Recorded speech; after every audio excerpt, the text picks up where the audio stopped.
Well, I'm excited to have you Yeah, thanks for on. having me. I always ask everybody if you remember like your first comedy set you did. Oh yeah, I still have it recorded on my phone. You do? It was bad. Really? Uh, it was in. I mean, I guess I'll tell you the whole story. Yeah. Um, I did my first open mic 1 week after the last time that I tried to kill myself and Oh stopped drinking. no. Yeah.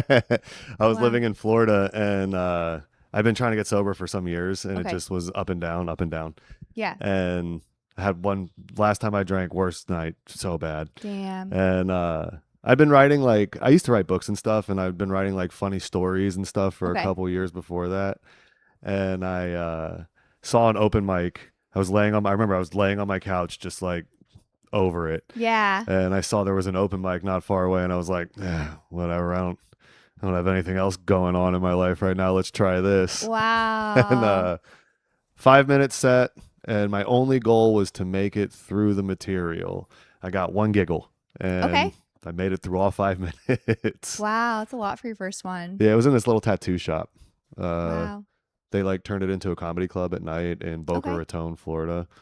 It was Oh. cool. I don't know where that is. Where is that? It's like near Palm Beach, Okay. like Delray Beach area on the east coast of Florida. Oh, okay. Cool. Yeah, it was something. I found out that a lot of the Florida comics here, Mhm. were at that mic that night. What? That's Like we never crazy. saw each other or anything because I went Yeah. up like you know how it is. You start doing mics, you end up dead last on the list most of the time until Yes. you figure it out. So I was Yes. like 35th or something Oh my like that. gosh, that's so crazy. What a Yeah, small world. yeah, it was something. So did you didn't know you wanted to do comedy until you like tried it, or was it something that you had thought about before? I mean, I remember like I started thinking about like maybe doing stand up in 2020. Okay. Uh, it was during quarantine. I just started writing other stuff because I wrote books. I wrote like sci-fi, horror, fantasy Oh, in my early 20s. that's cool. And yeah, I love writing. It's nobody reads anymore is the Yeah. problem. So I Ooh. stopped doing that. But like when we were kids, my mom used to let us watch stand up all the time. And me and my brother, I remember one time we did like some little stand up set in our living room Oh for wow. our mom and our sisters.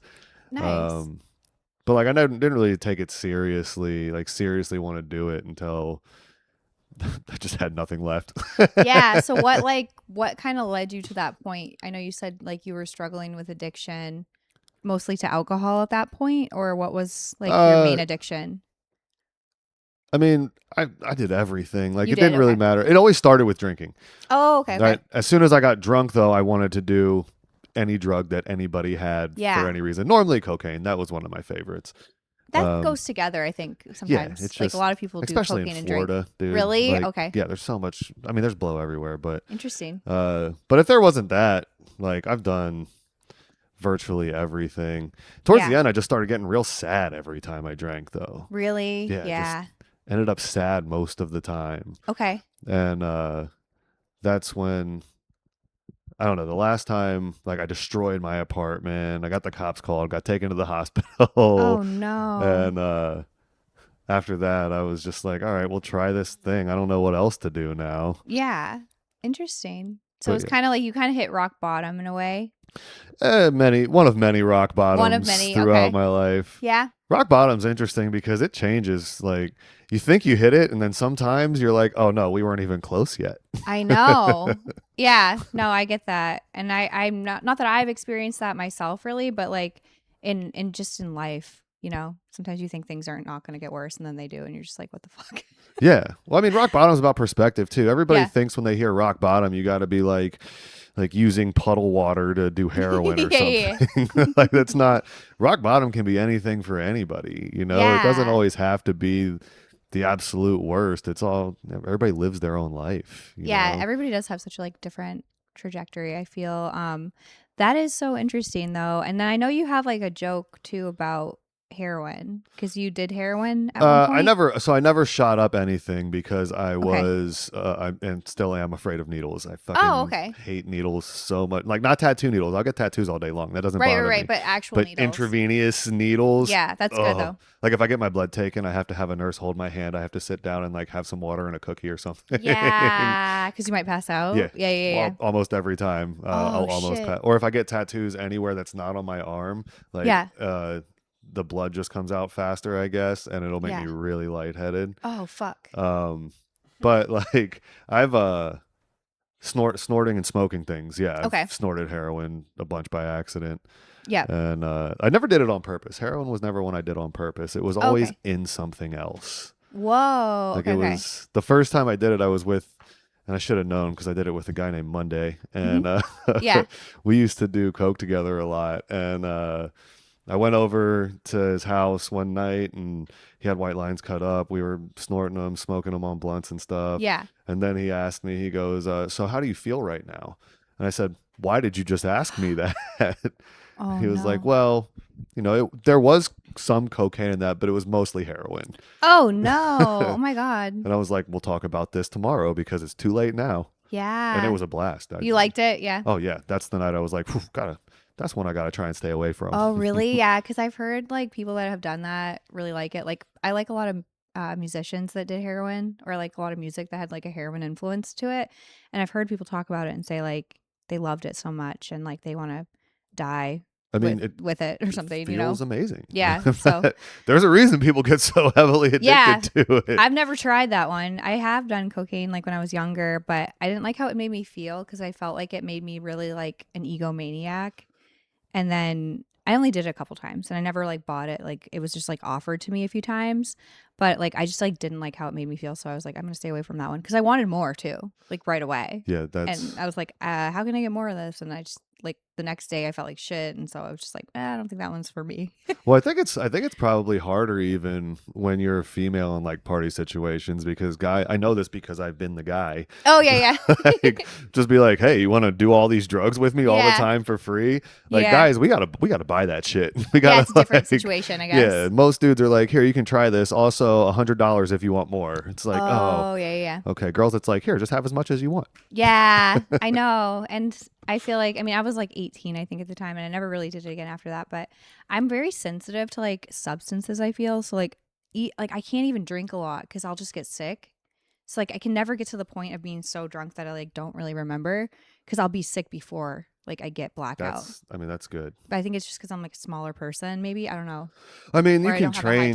You can tolerance. train. Your bodies are crazy. You can train them for anything. Yeah. Like right now, where I'm at in my life, I think we used to play this thing called the sunrise game, me and my Okay. friends, and we'd see who could stay up without sleeping and see the most sunrises. Oh, okay. And my record was 5 sunrises without sleeping. Oh, shit. And I think about it now, and I'm like, oh my god, I don't even know how I did that. Yeah. But I also know that if I wanted to do that again, you teach your body how to do it. It's so Yeah. weird. That is true. You But I can mean, kind you of do do have to anything. battle through like the sickness and stuff. Like there was Damn. so many times I'd just be like, I remember when I first started drinking because I just wanted to be cool, right? Yeah. That was like people were always like, "Why'd you start drinking?" Because I want to be cool, dude. Yeah, yeah, yeah. That was it. And I'd get drunk, go out, throw up, come back into the party, drink more, go Yeah. back out, throw up, come back into the party, Oh my drink God, that's more, funny. and eventually you just stop throwing up. Yeah. So I guess you get past that point. How old were you when like you started drinking? Started drinking, I was 16. Okay. I just moved to this island in the Outer Banks, North Carolina. Oh wow. Yeah, it was a small island. You still to this day you have to take a boat to get there. Like I graduated Interesting. high school with 6 other people. Oh my God. Yeah, So your family moved there? not exactly. Okay. I moved there because I had just left. I lived in a Christian group home for a couple years before that. Oh, okay. My mom sent me and my 2 sisters and my brother all to a group home when we turned 13 or 14, Whoa. and I got kicked. I was the only one who got kicked out of that group home. What is a group home? Like a boarding school? Yeah, it's like a weird mix of like foster home, like a step before juvie, Okay, okay. a place for parents who are struggling with their own lives and Yeah. aren't able to take care of the kids. Um So it's like this one was called Patrick Henry Boys and Girls Plantation in What? Central Virginia, Oh my in God. Lynchburg, Virginia. Wild names. Jesus. That's so wild. And I was there.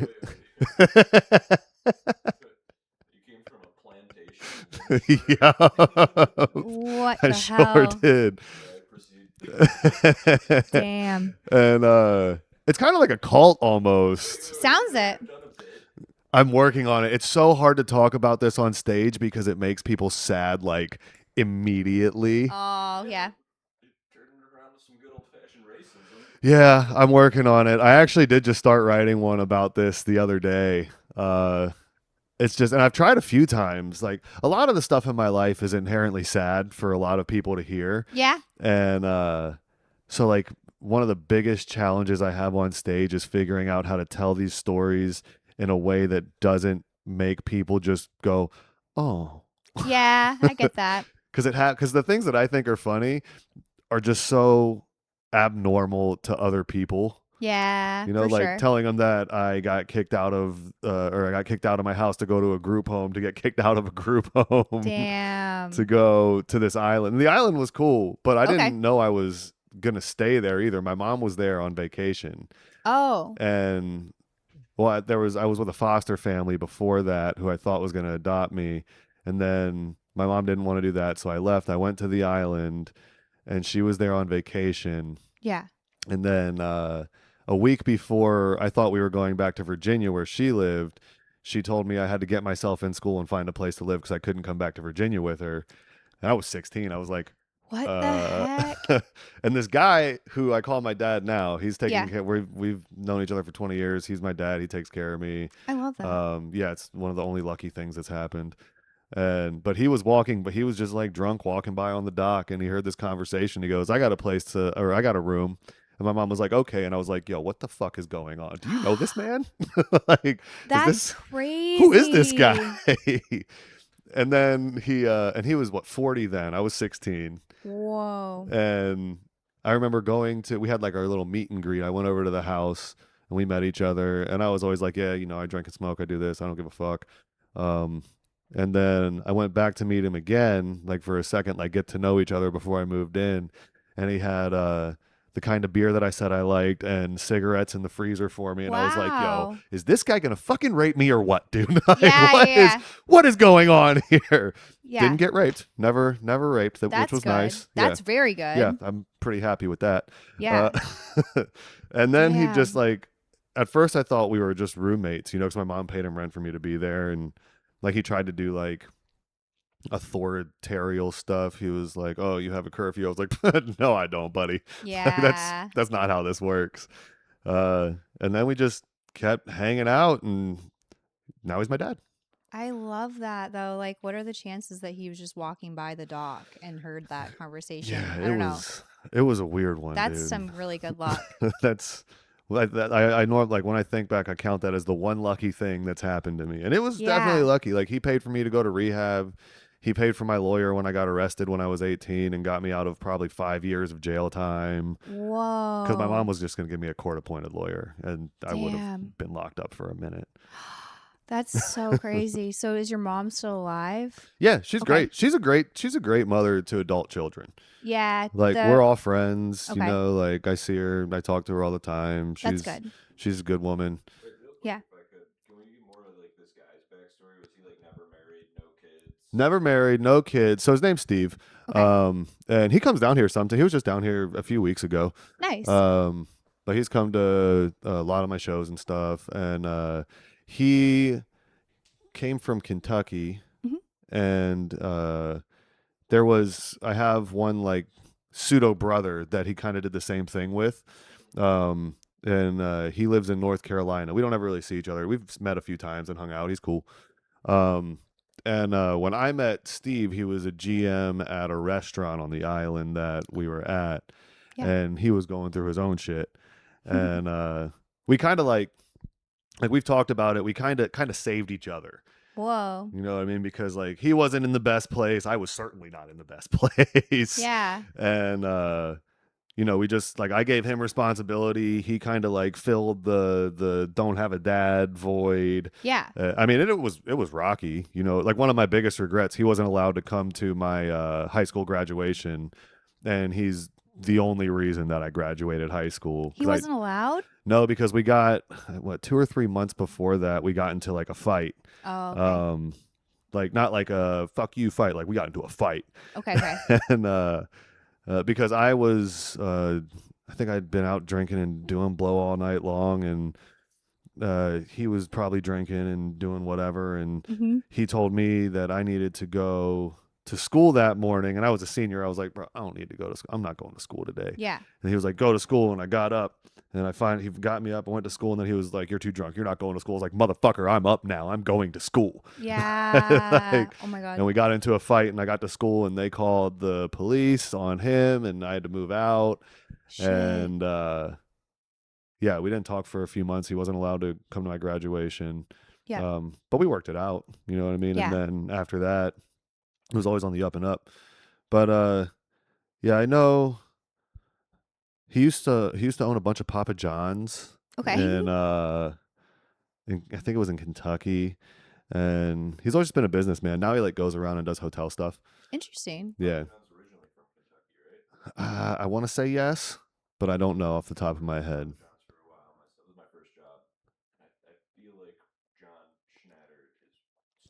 I mean, that would make sense because my dad was like he franchised a handful of them. Like I think he had 5. Yeah. Wow. That's pretty cool though, like that you just fell into the situation, and obviously like there was like a lot of, sounds like some turmoil, but you were already kind of like addicted to cocaine at that point. Yeah, I mean, I was just addicted to partying, Just more than partying, yeah. anything. Like I had gone through so many different lives by the Yeah. time I made it there. Because like before the group home, I lived in Northern Virginia, D.C. area, and I hung out with like a lot of gangbangers and shit. Oh, really? Yeah, Okay. yeah. So like me and my brother were just hanging out with all these gangbangers, and we were just doing a bunch of hood shit all the time. Whoa. And then I went to the group home, and it was just like just being alone a lot. So when I got to the island, I was like, I'm gonna fit in. Okay. And everybody there, we just partied and did drugs all the time. So that's what I did. Oh, yeah. And like I always tell people, I'm thinking about it after being sober for a while. I just wanted to like be cool. That's why I did everything that I did. I think a lot of kids are like that, because I was like that too when I was younger. Like I just wanted to fit in and like, I don't know, party. Yeah. Like, have Well, then fun. and finally, after I got sober, it took. I just had to stop caring. You know what I mean? Yeah. Like I don't care what other people think anymore. It doesn't matter to me one little bit. I'm doing what I'm doing now, and that's Yeah. it. But like, took a long time to get there. Yeah. It sounds like it. And it does sound like you have had kind of like an interesting life. Like you were also in foster care before the group home.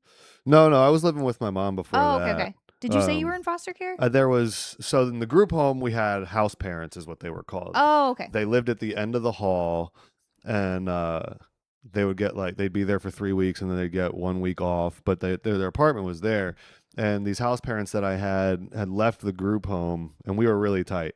And then when I got kicked out of the group home, I went and stayed with them, Oh, and okay. they were gonna adopt me.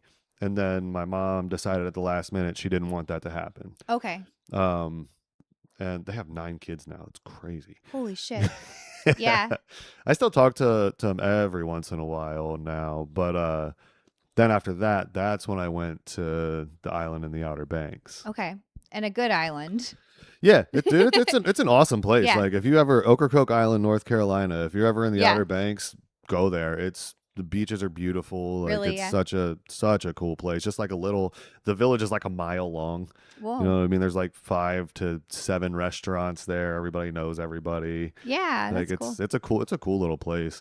And back when I was there, it was like a party. Okay. Like in the summertime, people would just come down for a week and just party all the time. Wow. So you just meet new people every single week Oh, wow. that you is could cool. party with, because we were like the island boys. You know, Yeah, everybody who came there wanted to party with like the locals who lived there. for sure. That is And so interesting. Yeah, it was fun. Have you been following like any of the like Epstein Island stuff? Oh yeah, Because dude. every time you say island, I'm like trying to focus, and I'm like, it's a good island. It's a normal Yeah, island. no, no, It's it's a not. everybody's okay on this Yeah, not island. a You know what I not a mean? not a baby eating island. Yeah, like what the hell? Like I don't know a lot about history, but like I have never heard anything so bad. Like any like when you like hear about all these like evil rulers or like things that have happened like hundreds of years ago, like I've never heard anything this bad. We're living in a weird That time right might be the now. worst thing I've ever heard. I've heard of like, rulers like raping kids and like, or eating people, but like both, I mean, if you you go know? back and look at there are some dark parts of history I out there know. It's so where scary. I mean, if you really want to dig, just spend some time on the conspiracy subreddit. They got everything you I want to read know. And about there. unfortunately, a lot of it's true. Like I always wanted it to not be All these real. conspiracy theories keep coming true. I'm like, Like, motherfucker, I was not ready for that. Now I have to like apologize to people. I'm like I don't believe or disbelieve anything at this point. I don't either. Yeah, I'm just like, yeah, whatever, I guess. But I yeah. wish that I thought they were going to tell us something real about these aliens, but they're just going to say something or nothing and just drag it on for a Well, long have you time. heard about this? This thing I heard. I don't know. A lot of the things like that I heard like a while ago, and now they're true, and I'm like, fuck. So I'm like wondering if this other thing is true. But basically, there's like a theory or a conspiracy theory. But the term conspiracy theory is literally like a conspiracy to like Mm-hmm. make you not believe it. So anyway, it's a theory that in 2030 they're gonna like do a fake invasion with like projecting like Project Bluebeam. aliens is yeah I'm into the hip. sky, and then you already know. And so I'm but hip. you can't get scared because I guess it's like not going to be real, and then that's A when the lot of new people think world that they're order will gonna start. do like aliens, or that they're gonna project like Jesus Christ into the sky coming back, or something like that. Jeez. And I don't know, dude. Yeah. There's so many. This could be a simulation. True. Like, Have you ever done like psychedelics or anything? oh yeah, dude. I did Okay. acid for a long. That's in college. I got really into acid Oh, okay. because it was me and my buddy found out, and I don't know if he's still alive. I can't find him anywhere on social media. He's either Aw, locked up or dead. I'm not sure. damn. And we found out that, or I found out that we could split a hit of acid for $5 each and be high for like 6 hours. Oh, okay, So like okay. my joke was always that I tried acid one time for 2 months. Whoa. And and it's kind of what happened. Did you like it or was Oh, I it? love it. Yeah. It's one of the drugs that I'll never do again because I don't think I'll come back next time. Like Really? acid world is great, dude. It's so Yeah. nice. Like, Everything's vibrant and bright and you feel good, and yeah. I've never had a bad trip on acid. That's kind of cool though. Yeah, mushrooms, don't like mushrooms. Really? A lot of bad trips on mushrooms. I Oof, have bad trips on mushrooms too. I I haven't done them for a don't while, like but them.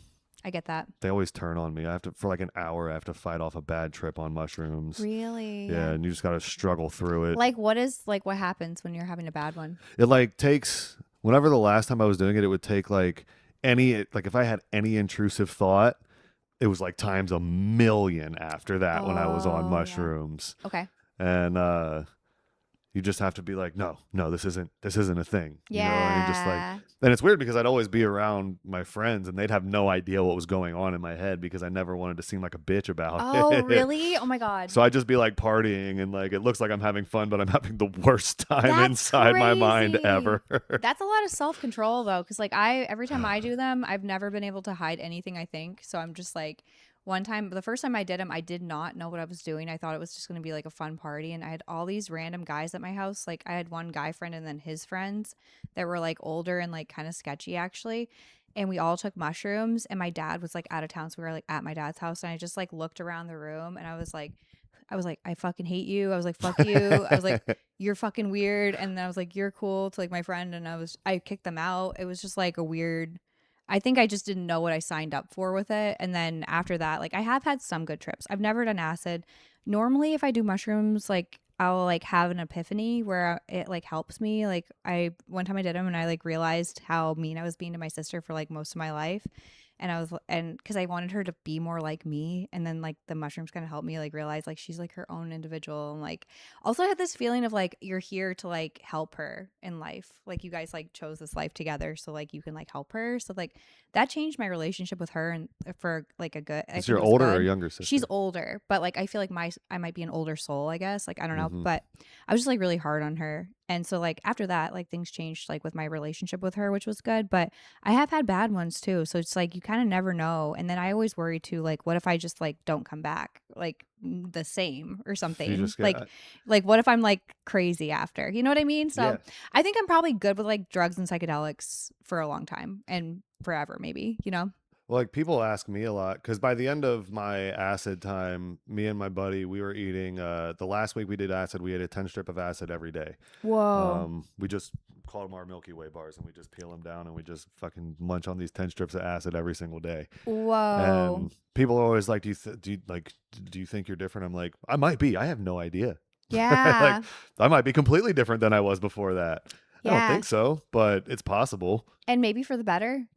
Yeah, better, Yeah. worse. I don't know. It's all about perspective. Like it's Do you have like a religion or anything? no. I was a devout Christian for 19 years. Oh, okay. Until I was 19. I prayed every night because I had Yep. the fear of God. I was afraid if I didn't pray, then God would strike me down. Whoa. Yeah. And like I remember when I lost my faith, I was 19. I was laying in jail, and I was about to pray, and I just kind of looked around, and I was like, I don't think this is working anymore. Yeah. And I Yeah. was just thinking about all the things that had led me to this point, and I was like, you know what? I quit. Yeah. I get And that. like my mom, she's still a Christian. Like I Yeah. think some of my other family is too. And I don't knock them or anything. It's just Not for you. I think we just die. Yeah. Yeah, Yeah. I think we just die. I think that's it. I know. It's hard to know. Like, I mean, sometimes I wish, I don't know. I feel like everyone has like a different perspective, but like, I do believe in karma where I'm like, I hope that all the people that are doing really bad things that are hurting children and stuff, like, I do hope they get karma. Yeah, I do hope they, I like, like the you idea of know, karma. I don't know how effective it is. Like I just try and yeah. be a good person. That's kind of my outlook. Like Yeah. I just try and not do bad shit because I did bad shit for most of my life. Yeah. And a lot of people, like, we're all human. So, like, everybody makes mistakes. Yeah. I mean, that's just the difference is stopping, I think. Hmm. Like I think if I had to choose, like if somebody says like, what do you believe? Like you have to pick a belief. I believe in like quantum physics. Like I like the idea that Okay. there's millions of me living million different lives and different I think that could timelines, be and true. we're all doing different stuff right now. Like somewhere I never got out of jail. You know what I mean? Yeah. Yeah. Somewhere I didn't clean up and I'm probably in a ditch somewhere. Somewhere I'm doing even better than I'm doing now. Yeah. Like I think I like quantum that idea. physics does say that there are like parallel realities. Oh yeah, So, multiverses yeah, and and I shit. think it's probably true. Sometimes I've had like near death experiences where I'm like, I feel like I'm just in a new dimension now. Like, I feel like I did die. Yeah. And now I'm just like in a new, like, Well, that's like that night, the last time that when I finally got sober, the last time I drank, like, and I tried to kill myself. In my head, I kind of feel like I did. yeah. You know what I mean? Hmm. Because that was it. Like whatever that was, that night was the one that I was like, that part of me's dead now. You know what I mean? Like Wow. Yeah. he's not here anymore. For sure. For sure. And Did you have like suicidal ideation before you like tried that night, or was it just like a oh random yeah, incident? this was time number like try or 4 or 5, something like Wow. that. Really? Okay. But some of those just came from being really high on Xanax. Xanax will make you really, really Really? fucking suicidal. Really? Yeah. Xanax Interesting. makes you insane, dude. Yeah, I've never done Xanax, but I It's know that a lot of so people like it. bad. Yeah. I only did it because my ex-girlfriend did it. Oh, really? And yeah, and we were like going through the end phase of our relationship, and I was just like trying to do anything to keep her, you know what I mean? Yeah. And she started doing Xanax, and I was like, I guess I do Xanax now. Yeah, yeah, yeah, yeah. And You're I like, I'll got do whatever. wicked Yeah. addicted to it. Damn. I have a Yeah. very addictive personality. You do, yeah. I kind of do too in some ways, but then I'm very like cautious too because I'm kind of like the worst case scenario type person, especially like as I get older, scared of everything. But I know people like Xanax, but it's interesting. It gives you because I guess it makes you. It just changes your brain chemistry, right? Like Yeah, I I don't just even know what it makes you does. crazy, dude. I Really? don't Yeah. know. It's hard to explain. Like it just makes you insane. Like I do like Yeah. Xanax for if you could use it the way that it's supposed to be used, it is nice. Like it definitely Okay. like helps with anxiety and like sleep. And Okay. the problem is it's so hard to do that because it Yeah. also raises your tolerance so quick. Yeah. Oh yeah. Oh. Yeah. Yeah. Oh yeah, you don't remember shit. Yeah.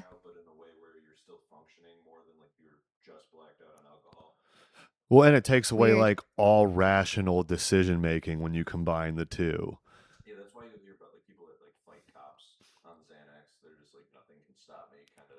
Yeah. Yeah, that's like I wouldn't want to do that. Yeah. Well, and Yeah. that's exactly what it does. It's like because like the alcohol takes away, your decision making process. Hmm. And then with Xanax, you're still like there.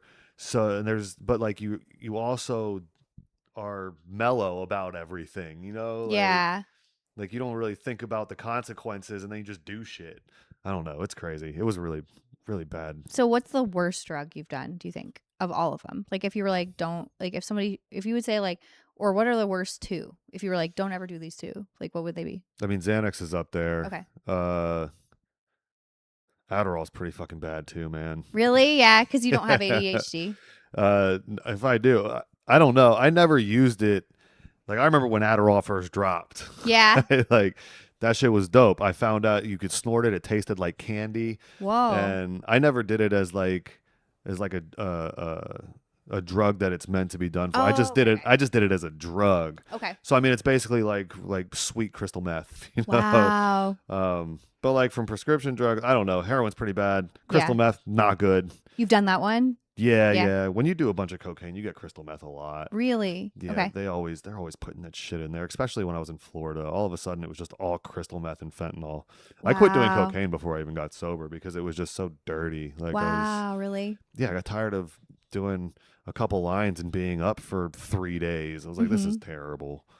Yeah. But It is crazy how it's just like you never know what you're going to get. Like that scares me too. Like I don't have any desire to like do any like illegal drugs because I'm just like I don't even know what's going to be in it. Like or how it got here either. when Like we were if you think about doing it. Xanax right there towards the end of my drug use, we would get pressies, which are like Mhm. street drugs. They weren't like from the pharmacy. I mean, people would tell us they were, but they weren't. Oh, So weird. like one of us would take it first and we'd have to wait like 15, 20 minutes to make sure that the other person didn't fucking die because it was laced with fentanyl or something. And they'd be Oh like, my okay, I think we're good gosh. now. And then the other person would do it. And they Damn. have kits you can use to test that, but what fun is that? Yeah, yeah, Like, yeah. I know. It is crazy. Like I feel like you just never know and like it's hard having an addictive personality because like you do want to try or I'm curious, so I'm like I do want to like try things sometimes, but at the same time I'm just like with drugs I'm just like I'm good. I think comedy is so fun that I'm like it's kind of my drug now. dude, yeah, and addictive personalities. I've talked to other like recovered addicts. Yeah. Addictive personalities are great if you can use them for something positive. Yeah. As, Let me as get that. if you're not using them for something that's just completely self-destructive, it's Yeah. really cool. Like like stand up for me is I'm definitely addicted to stand up right now. I love that. How many years have you been doing it then? So 3 years since my first open mic, but like 2.5 since I've been able to do it like okay. regularly every day. Because when I started, I couldn't. I think before I moved to Austin, I probably did maybe like a collective 12 open mics in like Oh, okay. 6 to 8 months or something. Because I just wasn't in a place where, like, I was happy that I was in a place where there was a mic, Yeah. like once a month or something like that, or twice a month. Yeah. But like, I wasn't in a place where I could like grow or do anything really. Yeah. Uh, Cuz that was in Florida where you started.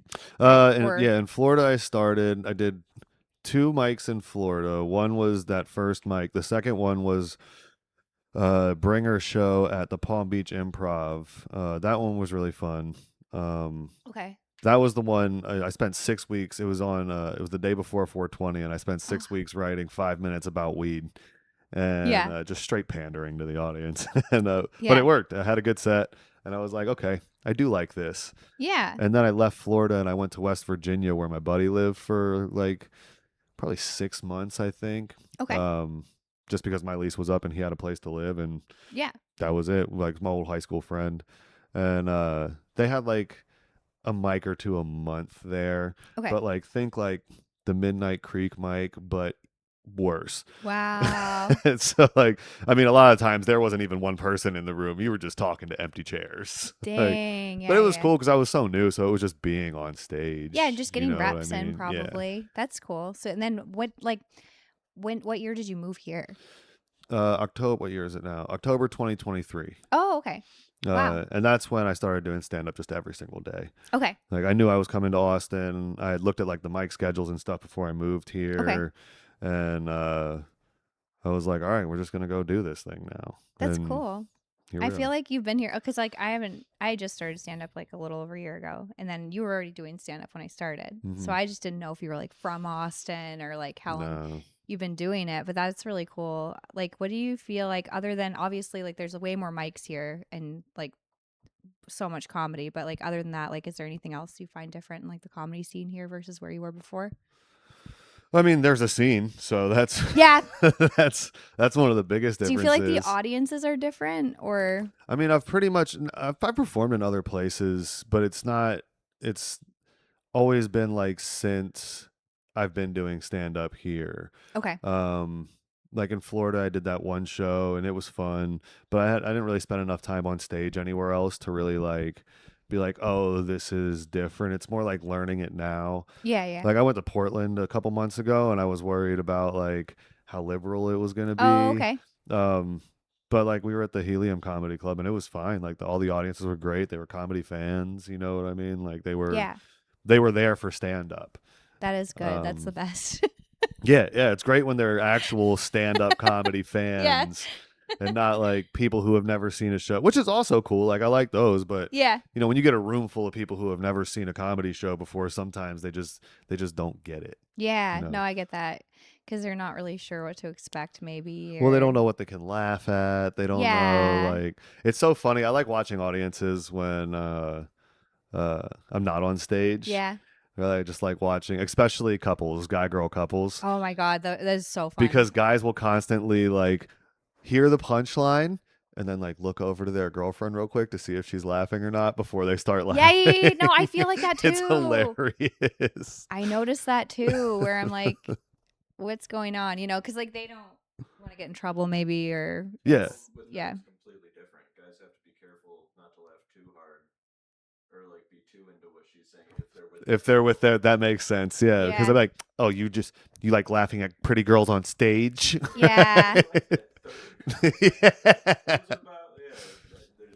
And then the guy's just Yeah. like, well, oh, what third comic? I don't even.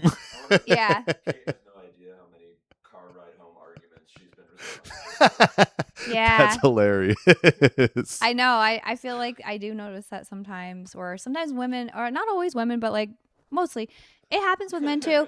But sometime, one time I was on stage and I was just doing my set, and there was a lady in the front who was giving me like the death stare. Like Yeah. it was so, and I wasn't. I was just like, there's nothing I can do. Like she's right in the front row. That's the other thing too. It's interesting when people who don't maybe like comedy sit in the front row, and I'm just like, what are you doing? Like sit in Well, the I mean, back. like probably I'm basing this percentage on nothing, but Yeah. probably 90% of the time at least, the guy brought the girl there. Oh yeah, that's true. Yeah. You know, like it's pretty, or the girl, it's like his birthday or something, and she knows he Yeah. likes stand up. You know, it's That could pretty be. rare that like women are the ones who are leading the stand Yeah, up yeah, yeah. charge. Like it's normally guys. Yeah, I get like that because I feel like stand up maybe isn't as popular with women. Like even if you just like look at the statistics of like who watches comedy, it's more men, I think. And I don't know, like I kind of had a weird upbringing, not really weird, but like I was really like close with my dad, and he liked stand up, and so I would just watch like.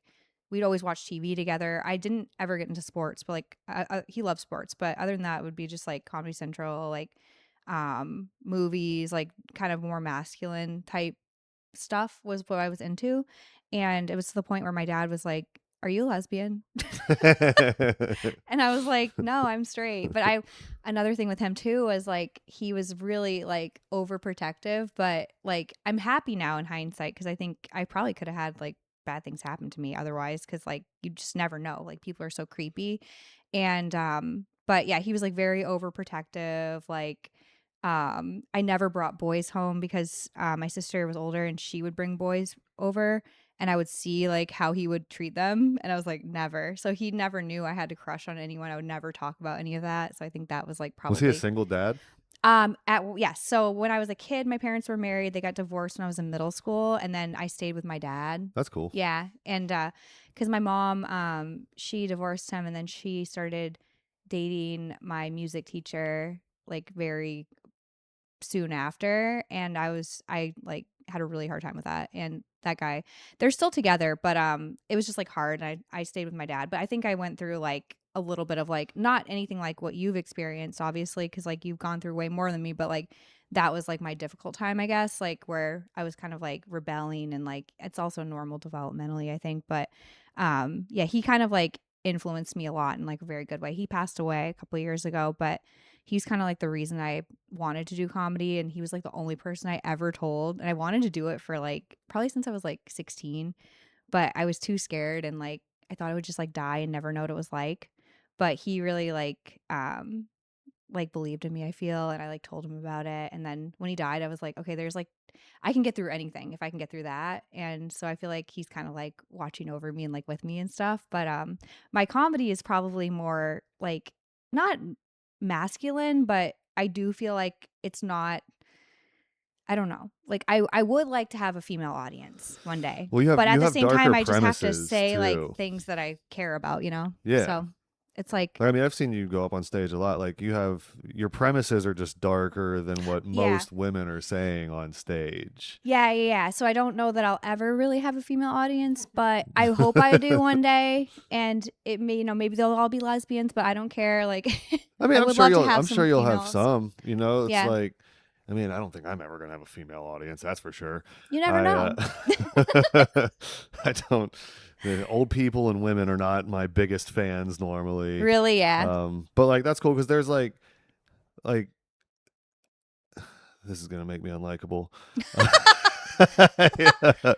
There's so many female comics who are just fucking boo-hooing about the dating scene. Like that's Yeah. I feel like that's all I hear, female fucking hinge this and Yeah. fucking guys are trash, and it's like, yeah, but like there are other things you could talk about too, Yeah. like it's and that but that is the stuff, that is the content I think that cultivates a female audience That though could be. Yeah. too, Yeah. Yeah. because like that's what women want to hear now, Yeah, like maybe you could pander a bit to that, but I don't like the hard thing for me is like I've never used a dating app, so it's like I don't know, I don't and have any on my phone. I like I have nothing to say about it, so I'm I've just been like I on don't. one date since I moved to Austin, Texas. Really? Yeah. So you're single? Oh yeah, dude. I don't single and not talking to anybody for any reason at all. Yeah. Yeah. And it's Yeah. not like I'm not against the idea. It's just I'm focused on stand up right now. And also Hmm. like I hate saying this because it is an unlikable thing to say, but like when you like guys are like, "Oh, you don't want to get some pussy or something." I'm like, "Look, Yeah. dude, I did drugs and drank for 20 years straight. I had a lot of sex during those 20 Yeah. years. Like they kind of go hand in hand." Yeah. Yeah. Yeah. Like it's that's one of the reasons I was doing all of these things was so that I could get girls. Yeah. And now I'm just like trying to do everything different. That's good though. Like I've always been convinced that I'm at a war with the universe. Yeah. And like currently, I think the universe is trying to see how much I will give up for this dream. Yeah. Yeah. Yeah. Like I just stopped smoking weed a month ago, which is the first time I've stopped smoking weed in a long Oh time. wow. Okay. Yeah, which is tough because I like smoking weed. So It's you were California sober. yeah, I Okay. hate that term for I no know. other reason than I just think it sounds stupid. We should make a new one then. I just think it sounds so dumb. Yeah. It does. So you're not sober. No, I'm But kidding. like weed isn't I've it also again it's like Yeah. perspective. I never considered weed a drug because I did all of the hard drugs, Yeah. Like when you do all the other stuff, you're like weed's like smoking a fucking cigarette. Yeah. It really is an accessory drug. You use your weed to come down from other drugs. Yeah. And it's just sort of like, I don't know, people talk about it as like it's a gateway drug, and it is for a lot of people. See, I don't know that like that's a weird concept to me too because I've never gotten stoned and been like I really want to do some other drugs right now. Well, Yeah. was weed the first drug you did? I guess so. Yeah, I'm trying to think. I think it's more of like you want to see what else is out there after you get high on weed for the first time. See, but like it's While funny you're because stoned, thinking you want to do it while you're stoned, it's like, oh, getting stoned was cool. What are Percocets like? see, I just Yeah. always wanted to be fucked up. I remember even before I started, like I remember rolling up oregano with my brother before we even knew what like drugs were. That's funny. Like I just remember, like I remember we used to when we were like young kids, we used to take empty soda bottles and huff like the rest of the gas that was out of them because we were Oh, stupid. wow. And we Yeah, were yeah. like, oh, this is something fun. Like I just remember always wanting to be fucked up. Yeah. So like I don't know if, and maybe I'm just different, but like alcohol for sure. If there was a gateway drug, it was alcohol For you, for yeah. me Yeah. because like I got drunk and like it made me. It got rid of all the stuff that I didn't like for a long time. Like it Yeah. made me confident. It was like alcohol was like starting Fight Club. Like it Yeah. turned me into Tyler Durden in my Yeah, head. yeah, You know what I mean? yeah, Like yeah. I was like the guy that I thought I wanted to be. I was confident. I thought I was fucking cool. You know, Yeah. like weed always made me fucking feel crazy for real. Like Yeah. it took me a long time to like get past intrusive thoughts on like when I was smoking weed. For But I sure. liked the positive effects of weed, so I was just like, all right, well, we'll just fucking battle through this one, and then we'll be cool in a minute. Yeah, yeah.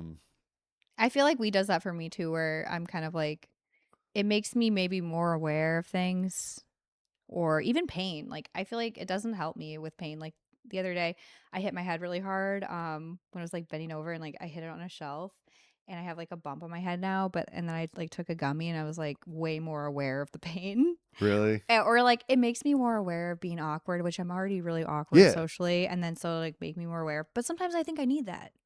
Well, I have OCD, and Okay. I have found out that, and it's not like debilitating, you Okay. know, like I can still live my life. But unfortunately, I have found out since I stopped smoking weed that maybe my OCD was a lot worse when I was smoking weed because I just be second Yeah. guessing shit all the time. You could have maybe ADHD too, I wonder. Maybe. I don't I know know. everyone gets diagnosed with that, but I ruminate a lot because I have ADHD.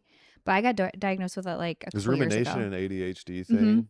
I didn't know that. Yeah, because if I do take Vyvanse, sometimes not every day, but like I notice like my internal dialogue kind of goes away a little bit when I take When you it. take it? Yeah, because like when I don't take it, I will ruminate a lot, and then I will have like more intrusive thoughts than normal. So Yeah. I don't know, but I know you have had struggles with drugs, so maybe that's not the best thing. But weed helped Yeah. too for me because like I'd had more intrusive thoughts in some ways, but at the same time, like I'd be more motivated to like clean my house and stuff if I smoked weed. Yeah, I mean, I definitely had. I don't know if I had more intrusive thoughts. I think when I smoke weed, I'm just more willing to think about them. Yeah, they kind of come to the surface Like they're more. still Mhm. there, you know, but like when you're high, you're just like it makes me second guess a lot of stuff. Like so Mhm. like when I was 16 and I started smoking weed regularly all the time Yeah. after I moved to the island, there was a very small female population there. It was a Okay. lot of dudes. So we were hanging out with dudes a lot. Yeah. And I remember when I was a kid, my mom had come back. She was out drinking with her friends, who I Mhm. assume were gay dudes, because she came back and she gave me and my brother a hug. She was all drunk and she was like, "Boys, mommy loves you, but if you could try not to be gay, that would be great." Oh my god, that's so funny. And I remember thinking that night, I was like, "Wait, this could happen to me?" Oh my gosh. Like, I Yeah. was like, up to this point, I thought that I liked girls. You know That's what I mean? I was so like, funny. and then I remember that came back when I started smoking weed when I was 16 because it was just Okay. hanging out with a bunch of dudes, and I was like, oh man, I hope I'm not like gay, dude. Oh my gosh. Which in retrospect would be kind of nice, dude. Gay dudes look like they have just a fun life, man. I actually agree. All these gay dudes that I know they're just having a blast out there right now. They have so much fun. Oh, I know. I feel like there is something about like being gay or bi, like it's kind of sometimes makes you even more creative too, it seems. Like a lot of Yeah. like the artists I like are bi. I'm like, Yeah, but that was like my intrusive thought for a long time when I was yeah. 16, and I never it was one of those things like I knew I wasn't gay because I like girls, you know what I mean? Yeah, But like I yeah. get high and I'd be like, why am I only hanging out with dudes right now? Oh my god, that's hilarious. And Yeah. that fucked me up. And then as I got older, intrusive thoughts just got fucking scarier. Yeah. Like my brain always tries to to take me to the worst possible scenario. I'm like that too. Yeah. Because like I've lived through so much like fucked up shit that like my brain has to get real creative to make me feel a certain type of way. So it'll Yeah. just take me to like the worst possible. Like, I mean, normal stuff. Like you see a train, you're like, I could just step in front of that train right now. It's like, Yeah. wait, Yeah. no, I don't want to do that. You know what I mean? Yeah.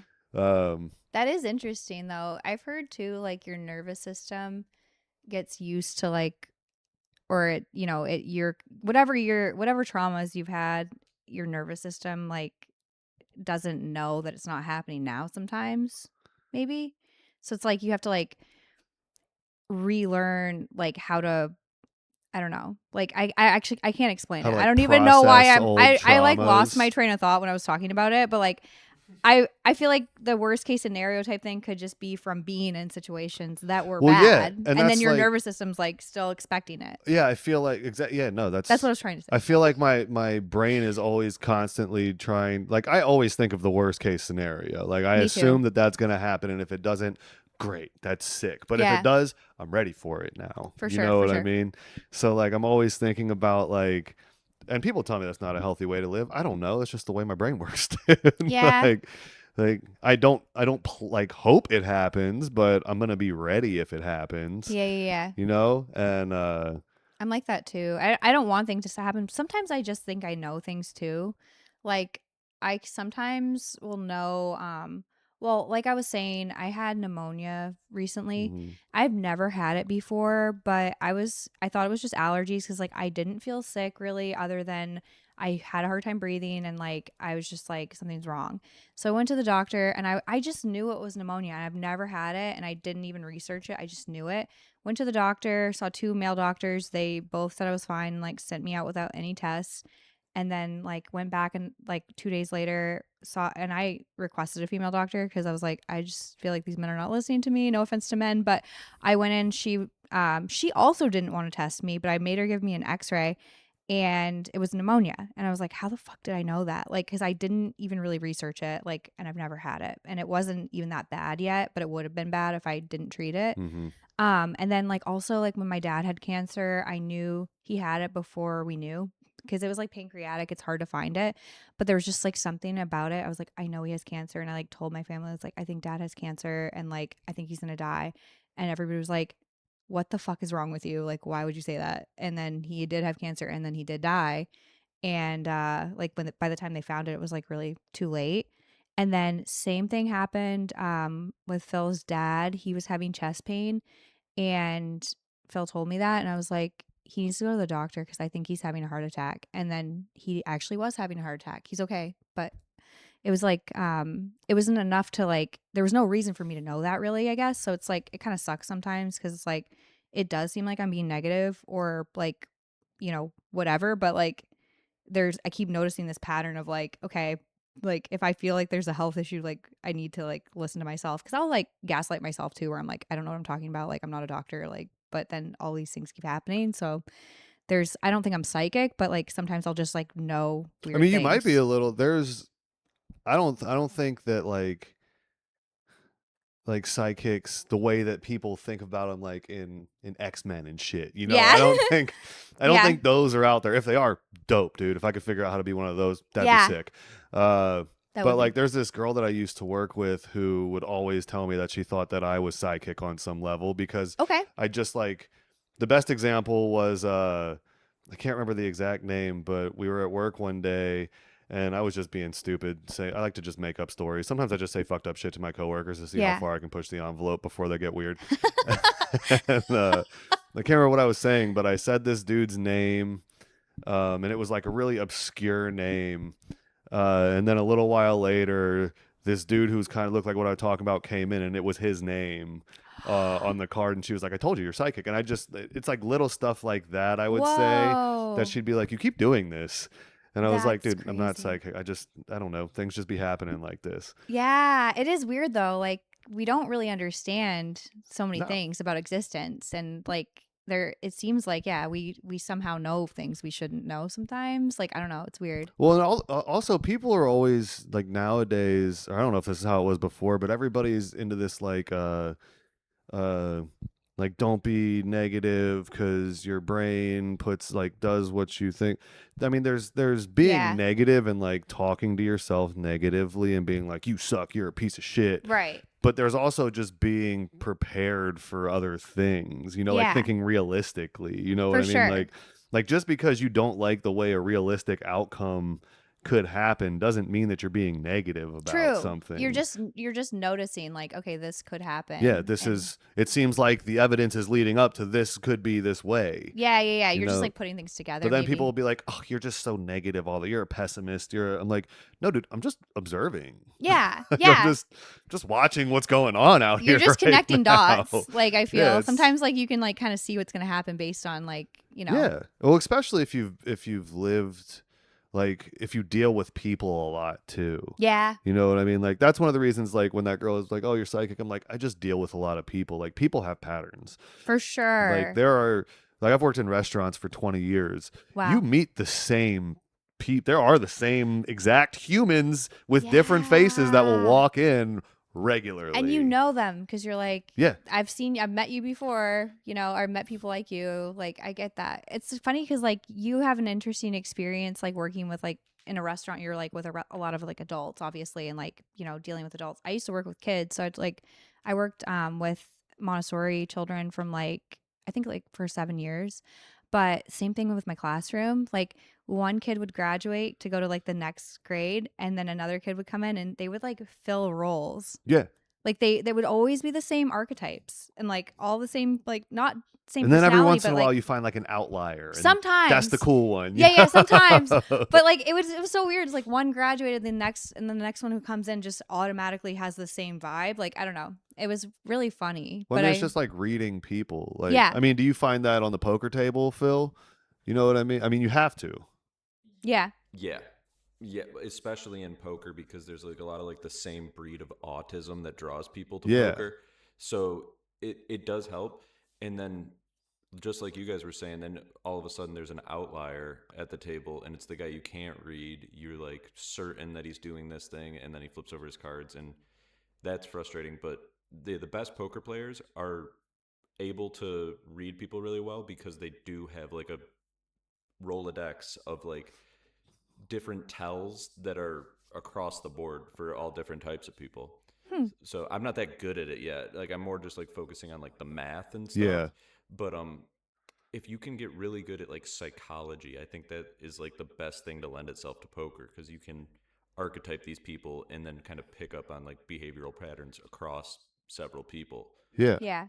And I want to be like one of these guys. Well, and that's like in the restaurant, and like that's when people will talk about like restaurants. Oh, you're stereotyping. I'm not stereotyping. I've seen this person before. You've met them before, in a different body. I waited on this person at this table a few hours ago. Yeah. They just had a different face, dude. Oh my god. And sometimes you're wrong, but like there's a lot of like if I see somebody middle-aged, kind of fat white guy come in with like a t-shirt from his favorite vacation or something, or like another restaurant t-shirt. Mm-hmm. And a lot of people would write that guy off. They'd be like, oh, this fucking guy, whatever. But if he's wearing a gold chain, has a nice watch and a ring on, that dude's going to tip you better than probably anybody else in the restaurant. Oh, that's funny. Yeah. Because he's just comfortable. He's not flashy. He's just... He's got money and he's living his life the way he's comfortable. Take care of him. He's going to tip you well. Whereas like a lot of people will see like business dudes coming in like, oh, I want this business guy with like a fucking fake watch on and like whatever else, hair slicked back. That dude's not going to tip you. Dude. Yeah, because he's not going to give you any money. Are cheap, I feel. Yeah. That makes sense. What is your favorite customer? What's your favorite personality type to wait on? Oh man, now I don't know. I just hate everything about my job so much because I've been doing it for so long. I like real people, I guess. Is like I'm mostly behind the bar now. Okay. And bar people are the same people. Okay. Right? You get the same ones all the time. But like I like people who I don't like really chatty people who are just talking to fill space. Yeah. You know what I mean? Like we don't need to we don't have to talk just because I'm standing here. We don't have to talk to each Right, other. right. We don't need to small talk for fucking 45 Oh, I minutes hate while you're small here. talk. I hate small Like, talk so much. oh, what do you do? I'm fucking here, dude. This is what I do. Don't worry about it. Yeah. But like real people who are just like people who come in alone.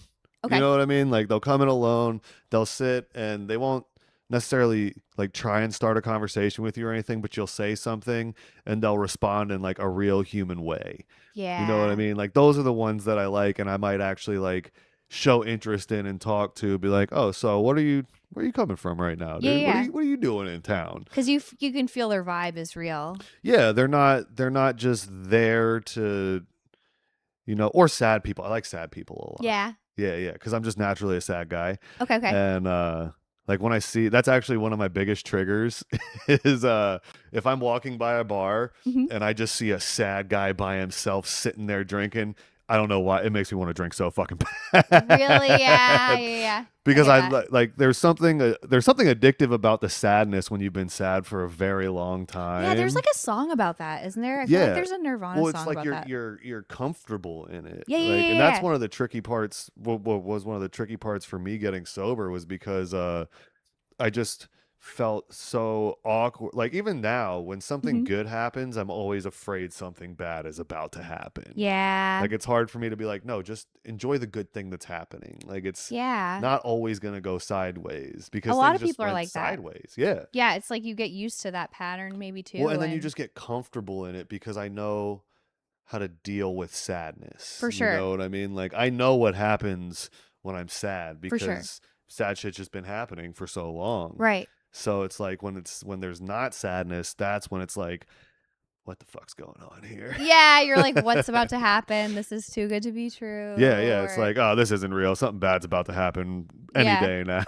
Do you hate compliments? I have been told by every girlfriend I've ever had I am really bad at taking compliments. Yeah, I'm bad at taking compliments too, and I hate it because people will be so nice sometimes, and then I'll try to like make them like.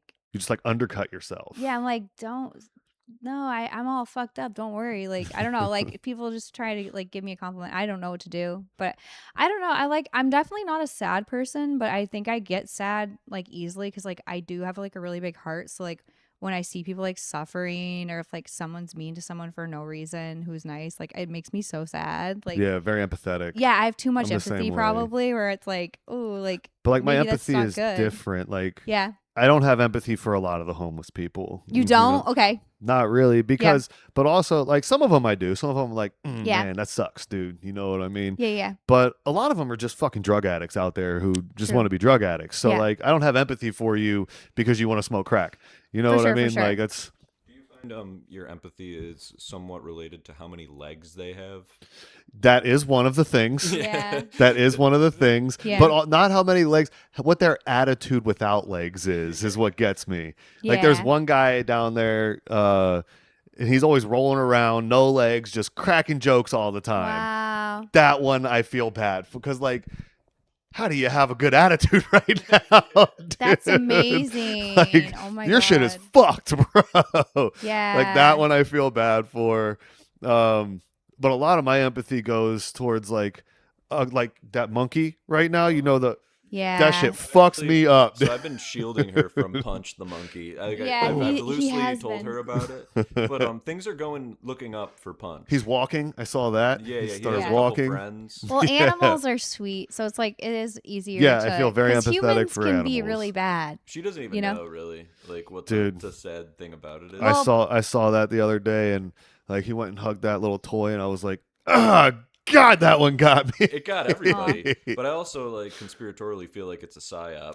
I could think be. it might be because like babies are being eaten, so I'm just like, That's We should feel the most bad about that. I know. I feel like yeah, I'm literally just like super like that's been bothering me a lot, and like yeah, but also I just think sometimes it's easy to feel like you can't do anything to help anything, and it's just kind of like you have to try to just like be nice and like help people in like life that you know. well, and see, But and that's it's where I get really overwhelming. pessimistic too, because Yeah. I am like I'll see shit, and I'm just like, that fucking sucks. I got Yeah. shit to do today. I know, what because I you're mean? like just trying to like live I your can't life. be sad about this all day long. I know, yeah. And it's like trying to, and also like, you want to like be able to help a little, like, in whoever you're around. And it's like, if you get too stuck in things and you can't, take care of like other things. So it's like, it's overwhelming, but I don't know. I do hope things get better. And then now like they're making it so if you get an abortion, like you can get the death penalty in some states. And I'm just Really, I like, haven't seen that yet. it's like, seems like they just don't want their supply to end. You know Dude, what I I mean? saw somebody on Twitter. It was some Christian group or guy or something like that, and they compared abortion to eating babies on Epstein Island. That's I was so like, evil. bro, Because these are not the same things at no. all. And also, like, if you have a miscarriage, it's called spontaneous abortion. Like, and so many women have miscarriages without they didn't do anything wrong, but some women are like getting in legal trouble for having a miscarriage. And I'm just like, what the fuck is happening? Like, this is super fucked. Yeah, Like, the world's a crazy place. and also, like, women typically, I'm not saying like women can't be evil. Obviously, they can, but like, there's a smaller percentage of those. And like, most women wouldn't even kill an animal. Like, they're not killing babies for fun. Like, if they I have don't to like have to squish bugs. yeah, you don't. No. Yeah, I don't either. So like, But that's because I just don't feel like I have, like, even though it's about now I do have a war with roaches now, because like oh I'll let them be. I don't have like roaches in my house, but Yeah. every once in a while one will pop yeah, out. yeah. And when it got cold, they like were coming Oh, inside more, and I God. was like, look, I don't like to squish you guys, but if y'all keep coming around, I'm gonna fuck you up. Yeah, I know roaches really scare me because I'm from New England and we did not have like cockroaches. I've lived here for 12 years though, like, so I should be used to them, but like they fucking scare me so much. I'll trap them and I put them outside because when I was a Montessori teacher, we weren't allowed to kill bugs in front of kids. See, So I got I'll really put good at bugs trapping. outside too. You do, yeah. Yeah, Because like if it's I gross can. to squish them too. Like I don't. Well, want I to just deal don't with it. feel like I'm in charge of taking that bug's life. Yeah, me neither. Yeah. I also would like put a spider outside or something like that. When there's a roach, I'm not risking it going anywhere. Like Yeah. I have to crush it. Yeah. Yeah, but like they say that's bad because it attracts other bugs, and I'm like, fuck, I don't See, care. I'll let it, as long as it's not like on me, Yeah. right? If you get on me, well, I mean that's I'm not on you. You know what I mean? Like that's not now. This is now we're fighting. Yeah. Yeah. If you're on me, you're on me, dude. Yeah. But like, or if it's like food or something, you know what I mean? Like I'll Yeah. get it out then. But like otherwise, I'll normally let things just be. I'll be like, all right, don't let me see you again. For You sure. know For what I sure. mean? Like don't let me fucking see you in here around these parts. Yeah. I couldn't. Yeah. It's like I don't love to. Like I just don't like to kill anything. Like I've never hunted. I do eat meat right now. I used to be vegetarian. I used to be a pescatarian and a vegan at one point. But like I do eat meat. But like I don't think I could kill anything. And now with like all this cannibalism shit, I'm just like maybe I'm gonna be a vegan again. I know it was really unhealthy, and my doctor told me I needed to eat meat. But I don't know if I want to do it anymore. Yeah, I think veganism is a mental health thing. I think it might make me mentally ill again. Like yeah. We're not supposed to not be. People are like, you're not supposed to eat meat. I'm like, well, you're definitely not supposed to only eat plants. I know. It's like it's not healthy. Also, I was like eating a lot of stuff I was allergic to that I didn't even know. Like I was allergic to coconut and I like lived on coconut. So I'm Yeah, I just mean, like, if you're a yeah. vegan, you have to. I've had vegan friends, you know, and Yeah. they also eat a lot. I don't have time to eat that because that shit doesn't fill you up. Yeah, and all you ever think about is food. Yeah, because you're just hungry all the time. Yeah. Your body's diminishing. Yeah, no, literally. Like so I'm just like, fuck, I don't know. Like I've Maybe never had a problem pescatarian. eating meat. Now I'm not gonna go kill my own food.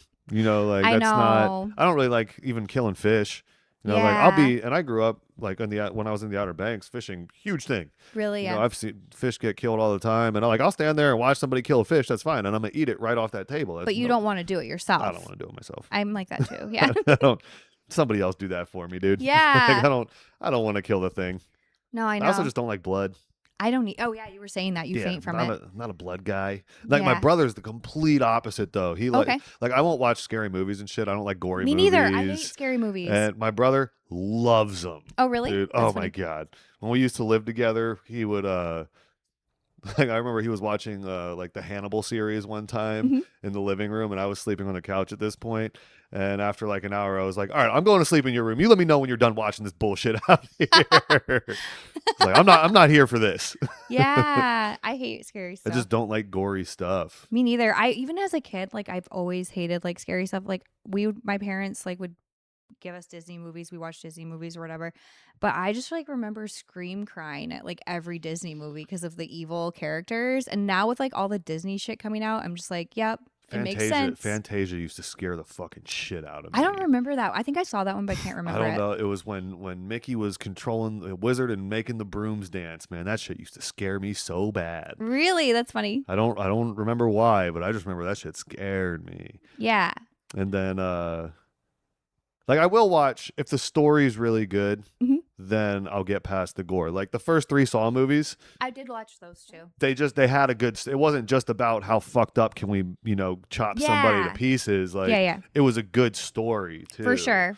I'm like that too, where it's like if the storyline holds up, then I could close my eyes for the scary parts, maybe. Yeah, but like most of the stuff now that I see, it's just like a weak story and how can we fuck people up in the most heinous way possible on screen. I hate that. It's like lower level of horror too, because I remember like learning about it in school. There's like all these different levels, and like gore and like gross out is like the bottom. Like it's not. That I used to deep. write horror stories because I love Stephen King. Stephen King's Oh, one of me my too. favorite authors. Yeah. And I used to write a lot of horror when I was younger, and it would actually scare me what I was writing a lot of the time. Oh yeah.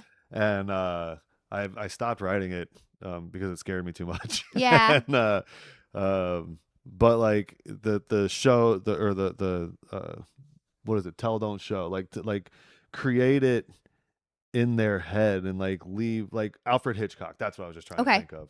Like Alfred Hitchcock was awesome because he didn't show you everything. He let your mind create the scary parts, which is even scarier. You know what I mean? Like he'd tee you up and then he'd just like let you imagine what was happening. I like and to me, that's the scariest horror. Because everyone has a different perspective, so like anyone could like figure out their own scariest scenario, I guess. Yeah. I feel like I like music like that too, where like you can't really say exactly what they're saying in this song, but like you can kind of like figure out your own meaning. Mm-hmm. And I feel like humor is like that too. People like to, if you don't say it fully, like they like to figure it out, kind of. Yeah, the thing that I've learned about, like especially stand-up though, is that people are so fucking stupid, dude. They are, like, yeah.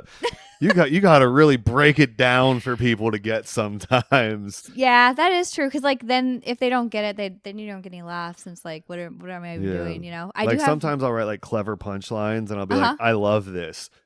Everybody in here is too and not like I'm some really smart fucking guy or anything. It's just like you are smart. They just don't get it. But you should put it online, because I feel like online that's where like they get it, and then they argue in the comment section, because people love to brag and be like, I get it and you didn't. People, like, you know what I mean? People love to argue in comment They sections. love to argue It's and crazy. they love to brag. So if you make like a harder to like understand one, or like something that's like tricky, because like I have one right now. I posted it. It's got like 2 million views because people have been arguing. Because like people are like, I don't get it, and then people will explain it, and if somebody's like, oh, good joke, then people will be like, oh, you're simping, and like so it's just like constant like arguing. That's and so funny. Like they're still arguing. I posted a month ago and they're still fucking arguing, but it's like a very simple joke, and but like it wasn't like, it did take a minute to get. So like I just did it at an open mic at Sunset, and so it didn't get any laughs, which proved my point, which was I was saying like, people say you can you can't be hot and funny. What's the deal with that? I purposely wasn't being funny so that I could like call myself hot or whatever. So like that one's doing good. So you could also just like do like ones that are tricky and then like post it online and see what happens. Yeah. Yeah, the open mic at Sunset also, I mean, you can be as funny as you want there and you still might not get a laugh. That's true. Yeah, no, I know. I love it though. I love it. That's one of my favorite mics, because I'll just go and just like I've been using it as a writing exercise lately, where I'll write on a premise for like an hour before I go. Oh, really? And then That's just cool. go say it on stage and see if I like any of it at all. Yeah. Just to like kind of force stuff out, you know? Yeah. That is cool. Is that like your writing process? You'll write for it because you're a writer. You like to write. Yeah, books. I like so you to like to like sit down and write. I like to write. Okay. In like I like to see the words. Okay. Like seeing the words is cool, because it also helps me. Like I think of it as like writing the bones, you know, like so set up, punchline, and then on stage is where it like takes shape and you like add the meat to it, you know. I get that. I have been writing on stage a lot more since I stopped smoking weed though. I've Interesting. noticed. Yeah. Okay. Did you do stand up high sometimes, or I would never go on stage high. Okay. But I mean, I'd smoke. My rule is I'd stop 3 or 4 hours before I had to be on stage. Okay. But I mean, you're still like in there, you Okay. know. Like now I just feel like I'm less thinky on Right. stage, if that makes sense. You That know, is cool. like I'm not super like, okay, gotta remember this line, this bit, this thing. Oh, okay, okay. I'm just like kind of more in the moment, I feel like, and less in Yeah. my head. And that you feel like stopping weed helps with that. Unfortunately, I think it's helped me. I really Yeah. didn't want it to because I wanted to smoke weed more. But Yeah, it is fun. I can't do it. Like I did it one time before I did comedy, and I don't know. Like I was smoking, or somebody offered me a joint in the back of Creek, and it was like the Book Sunday mic, and I had to go on. I was like, oh, I don't know if I should, and then I was like, but if I have your permission, it was Rebecca, and so I like took a hit. And then she was like, I never said you had my permission. And I was like, oh, fuck. And then I went on stage and I did one joke I knew very well, and I tried to do a new joke. I wanted to see if it would work, but I shouldn't have done that. So I was like, okay, if I ever do comedy high again, I'm definitely not going to try new stuff. Like I'm only going to do the shit that like I know like really well, I guess. Yeah. But I just probably won't do it anymore. See, like when I'm I've too gotten new. high, I mean, I've gotten high and like gone on a mic sometimes, Yeah. but if I do, I'm never like working on anything. It's just like, Okay. I'm just gonna go fuck around up there. You know what I mean? Like Yeah. I'm just gonna go be silly and like That's a good idea. just say stuff. Like I almost never, and I haven't done it a lot, but I Yeah. did smoke more, and closer to stage time when I first moved out here. Oh, okay. Like I remember I'd smoke in the Mothership sign up line for the open mic. Oh, wow. Oh my God. Did Um, you ever get on after you got high? I don't think so. Okay. No, I didn't get on I missed my first Mothership spot. Oh no. Because the website used to say the list came out at 6. I swear to God it said this. Yeah. It said the list came out at 6:30, but it was check-in by 6:30. So I get there at like Oh my God. 6:31. My name's on the list. My spot was gone. No. I think I'd been here for like 2 months. Fuck. I didn't get on again for probably 6 months after that. Damn. And then I got on a handful of times, and Yeah. it's gone well most of the time. That's good. Yeah, I feel like they have a good audience there. It's a fun room. I think the Yeah. Sunday mic when they used to do it was more fun. Oh, they did it on Sunday? Interesting. Yeah, it used to be Sunday and Monday. They I had didn't an know open that. mic. Wow. Interesting. I just feel like the Monday mic, a lot of the people there are kind of down. They didn't get to kill Tony, right? So Yeah. like they're settling for the mic instead of, whereas like Sunday they were going to the mic. Interesting. You know what I mean? Yeah. Because I just feel like the Sunday crowds were a lot more fun when they used to do it. Wow. Yeah, that's cool. I didn't even know that they had one on Mhm. Sunday. Yeah, it used to be both of them. Yeah. R.I.P. the Sunday mic. Damn. What are your favorite clubs in Austin? I mean, I like all of them. The Black Yeah. Rabbit's probably my favorite. I've never been there The still. Black Rabbit's pretty sick. Okay. The Black Rabbit in East Austin. Yep. They're both just fucking kill rooms, dude. Like Yeah? it's so much fun. That is cool. I've Any, done East any Austin club that once. gives me stage time, basically. Yeah. For sure. I like Roscoe's a lot. I mean, I've been running my show there for like 2 years and some change now. Oh, really? Okay. That's Mhm. cool. Roscoe's is really fun. I like Sunset Mhm. last. It's just so deep, dude. Like it just goes so far back. It's Yeah. just such a huge space. It used to be just like a club. I remember it was called the Parish. And It was I like a went, music venue. Yep. Yeah. I went there. I saw like a live podcast like probably 7 years ago, maybe or more. And but I kind of forgot that it was that place. And then like not that long ago, I was like sitting there. I was like, this is weird. Like I remember being here like years ago before I started comedy, and like it's just like a weird like. It's weird to see everything change here, but I love it too. Like, Yeah. I love that there's comedy here. And I love that it just like happened here, because I always wanted to do comedy, and then like I already lived here, and then it just happened. Yeah. So I was like, that's like a kind of a cool like experience. Yeah, you And got to I'm- watch the whole thing blow up. Yeah, and also like I didn't at the beginning though. Like when you moved here, like I never thought I would try comedy at that point. But every time I was like in between a job, I would always be like, maybe I'll just try comedy, and then I would just like chicken out. So I'm glad I finally did, but I do feel like there's a universe where I never did, Yeah. and I'm mean, still wondering what it would be like. like I love still like people ask me, like, oh, like somebody was talking to me the other day. They were like, "Do you think you'd ever quit stand up?" I was like, "Dude, I don't have anything else." Like, Yeah, you love it. I've gone through all the stuff in my life now. Like, what am I gonna do? Quit stand up and go back to fucking drinking and bartending and trying to kill myself? Like, I'm good. No, I love stand up too. Like I feel like it gives me this like feeling of like purpose maybe, or like I don't know, like I know I'm so new still that I'm like still figuring it out, but like it definitely makes me happier than like anything's ever made me happy before. So I'm like, Well, I think it gives that's you a good like sign. that fucking rush too. Like whether you're Yeah. bombing or doing good, you fucking feel something. Yeah, it's the best feeling Like, I've ever felt. you feel something when you're up there, no matter what. Yeah.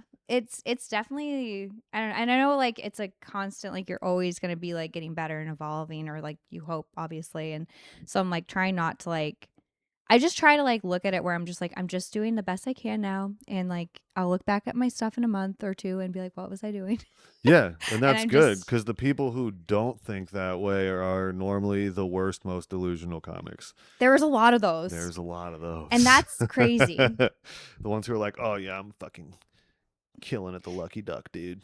Yeah, Which, I know. no hate on Lucky Duck. I also love the Lucky Duck. It's Yeah, one of my yeah. favorite mics. For Because sure. it's that one is either going to be very fun or really not fun. Yeah, no, I agree. Like, It's hard outside. yeah, but it's, dude, when it's fun, it's so much fun. Yeah, Like when the weather's nice and there's actually like tables of people there. that I bet is Oh, fun. dude, it's so much fun. I need to do that one more often because I've done it like once or twice, but I definitely need to. And it is like, I feel like it's harder outside for me to like, because I'm just used to being inside. Mhm. But like, I do think everything, it seems like just doing it in general in different places is good. Like, Yeah. you know, I like mean, I going just to like different open areas. mics too. Like people will Yeah. hate on the mic scene. They're like, "Oh, this mic's shitty. It's only comics, blah blah blah." And like, I always tell people, it's like, just, I mean, you decide what you take from it. Yeah. You know what I mean? That's Like so you true. don't have to. If you're just going to open mics for laughs, you're probably gonna have a bad time. Yeah. Yeah, you It's- can't really expect anything. You just have to Yeah. like do the best you can do, and that is fun to see like people really do well at open mics like Tim. Like Mhm.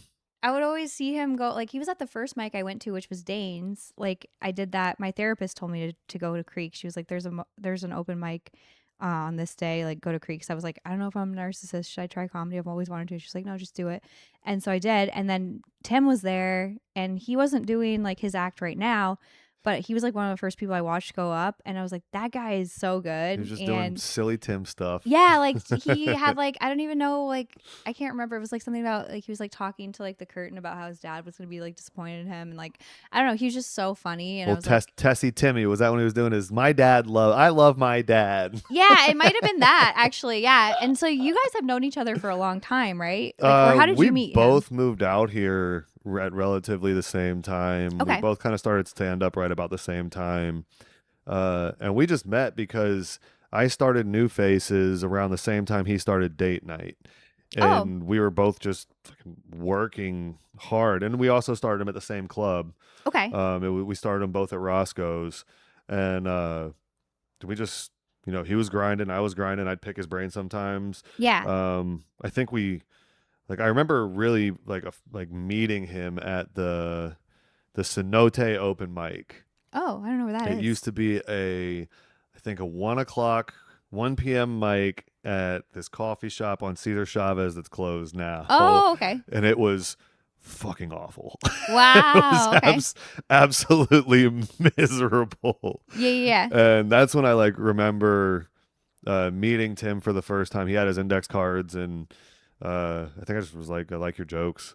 Yeah. And then yeah, we just started talking about like shows and stuff. And you know, I'd ask him because he had that digital marketing background, digital advertising, Yeah. and his show was selling better than my show. So I would be like, hey, like, do you have any like how are you selling your show? Like, Yeah. and my show wasn't selling poorly, but his was selling better. So I was Interesting. like, you know, trying to figure out how to improve it. And then things just kept going. And then we made High Rise, and that was like when we kind of like locked in, you know what I mean? So you guys ran a show together? Yeah. Okay. We High Rise Comedy was what, I guess almost a year and a half ago now.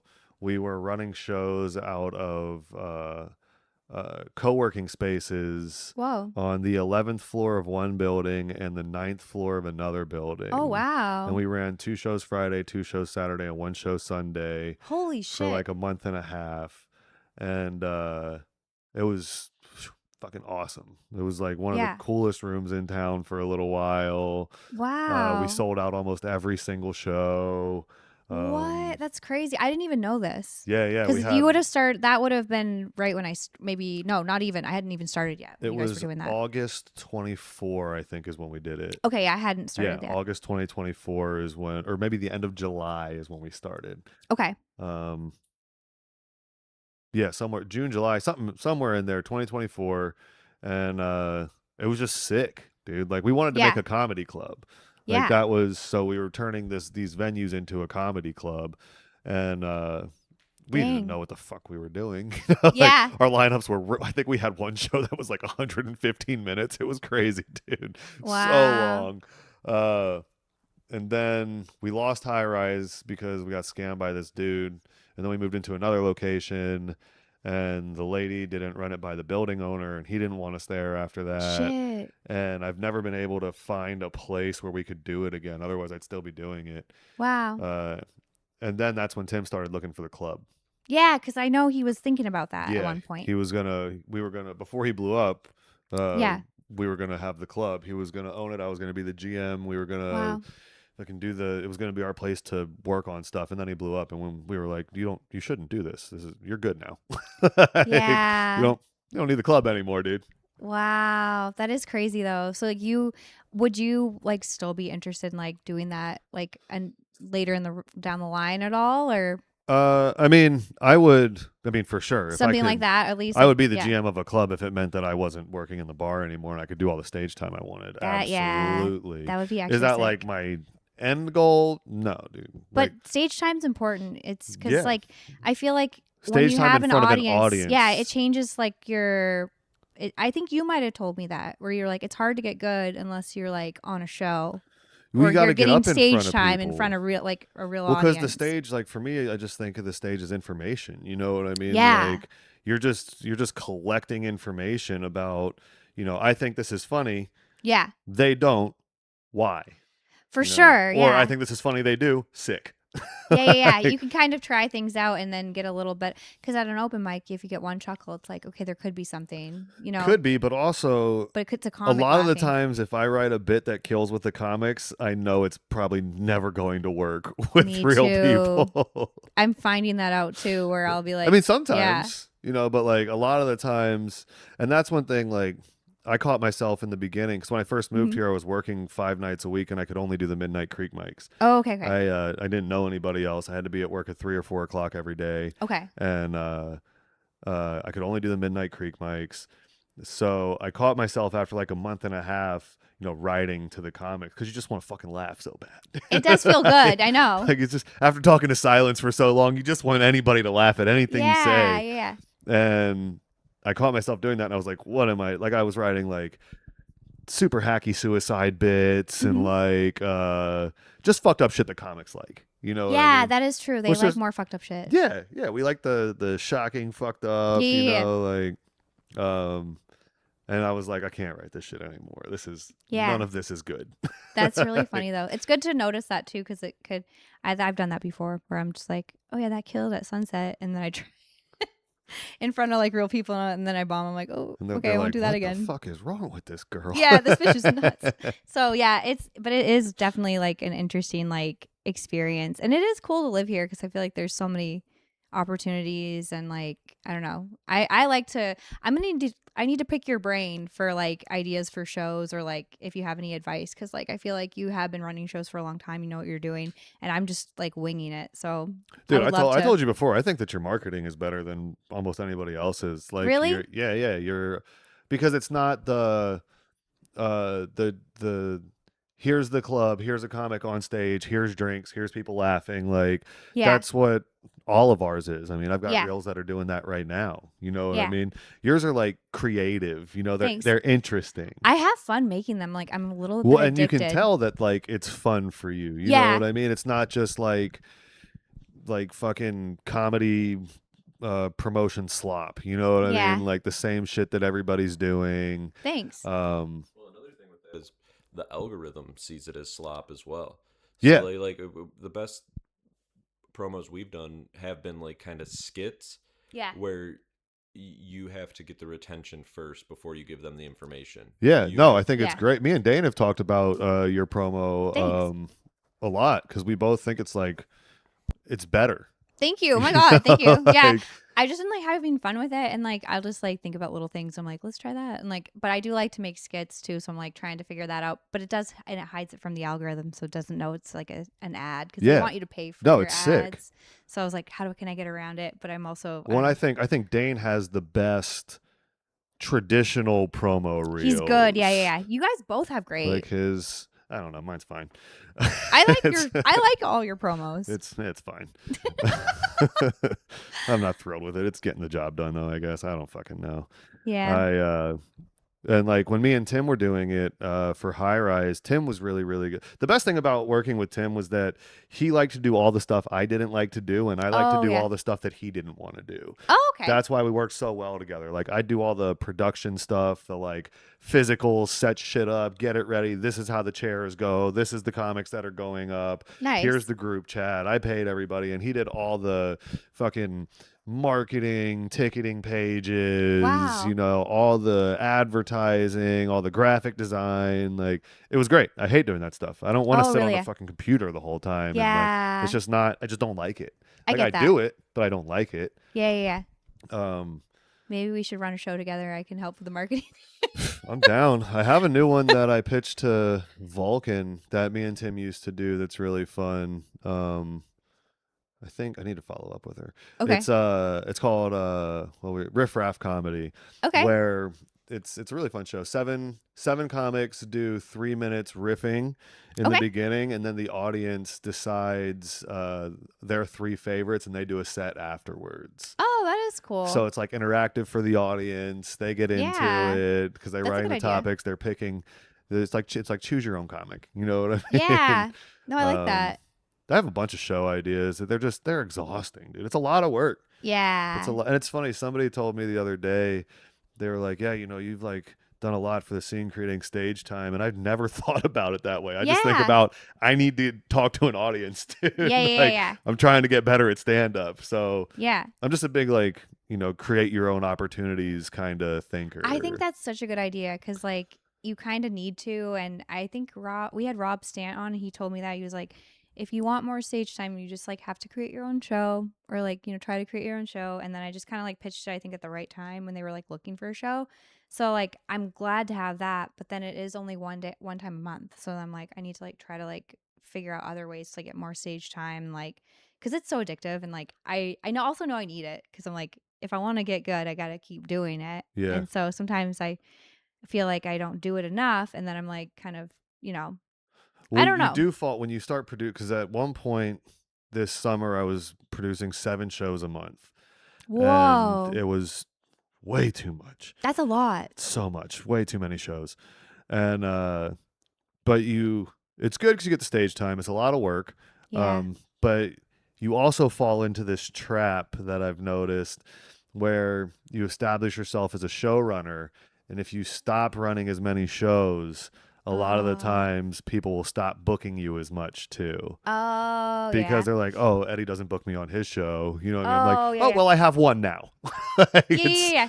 It's not that I don't want to, I have one. Well, yeah, that's the hard thing too. And I wish like I could give more like time. Cause I'm like, cause I will like run into things where I'm like, people ask me and I'm like, yeah, I want to put them on so bad, but I already have too many and I can't do too long of a show. Cause that's like, it's, can't do people that. get comic drunk. Yeah. Right. Like they don't, it's like, okay, especially with showcases here, like where they'll run, there are some showcases that have like fucking 50. There's this guy who used to run shows out here and he would literally have like 18 comics on the lineup. And it's just too much. Nobody wants to I love stand up. Yeah. I don't want to sit there and watch that much stand up. Yeah, it's too long. Especially when half of them are bad. What do you think the sweet spot is? I like 75 minutes. Amount of comics. 7. 8. Okay. Yeah. 7, I think, is no more than 9. I think 9 is don't do more than 9, and that's just me. Like, okay, and now, like I said, I have run when I was learning this. Me and Tim would run shows, and we'd have 13 comics on sometimes. But that was just us. We wanted to give people spots. It feels good, I mean? Yeah. Like we wanted to give friends, homies, or good comics would hit us up or something, and we'd be like, yeah, for sure, come on through. But now I like 7 to 9 comics. Okay. I think 7's my favorite. just because I think you can give people a little bit more time too when you're Yeah. doing 7. Like everybody gets this amount of time. Or what I've started doing too is because you're doing a lot of and I learned this from Lucas. Lucas is how I based a lot of my marketing stuff and like show stuff Yeah. on, because he's just so fucking good at it. Okay. Is he'll always give himself like 20 or 30 minutes to close out the show. Nice. And I didn't have the time to do that before, but now I am trying to work on longer sets. So my shows, I'll normally try and give myself 20 or 30 minutes. But what happens is I end up just putting up somebody else. Yeah. I'm like, yeah, come on through, dude. Like I'll just do 10. Don't worry about it. Yeah. So, but I mean, it's to each his own. If you have just killers up there, Yeah. people will stay, True. And it also depends on the style of show. If it's a free bar show, you got to know how to book that shit, because Really, yeah. like people will walk. Somebody bombs, they're gone. Yeah. You know what I mean? So you have to set it up to like, you have to know who's a weaker comic, who's a stronger comic, and you have to know where to put them in the lineup so that you're keeping the audience there and they're still engaged and having fun. Right. Otherwise, you're going to lose the audience if you have like, 3 or 4 people who are going up there and talking about rape. You know what I mean? Right. No, yeah. They're No, going to it's so leave. They're true. like, I don't like this at all. Yeah, because they didn't pay for the ticket, so they're there. There's and nothing. There's nothing keeping them there. Yeah, There's no reason for them to stay. that is a really good point. Yeah, it is so interesting. Like, there's so many things to learn with it. Where I'm just kind of like, just a little. I mean, I kind of feel like I'm in kindergarten, but like I'm in high school. Not really, but like I'm like I feel like I don't know what I'm doing because I'm very Like I new. also still feel like I have no idea what I'm doing all the time. Yeah. Well, that makes me All feel the better. time. I guess like that. Maybe that's a good thing though, because that just means you're humble and like I don't know. Like I had Sometimes people I somebody see with ask big me heads, the other I'm day like, for some advice, and I was like, "This is what I would do." Also, I don't know what I'm doing, so do what you want with these things that I'm telling you now. yeah, no, I think that's a good way to look at it though, because like it's better to feel like I think you don't know versus like being like, oh, I have it all figured out, because like no one ever has anything figured out fully, and I it's don't good to think keep so. learning. I think if so. you think you have it figured out fully, then you're probably, then you can't grow. Yeah, for sure. That's Like actually I a would really good never want point. to get to a point where I'm happy with my material.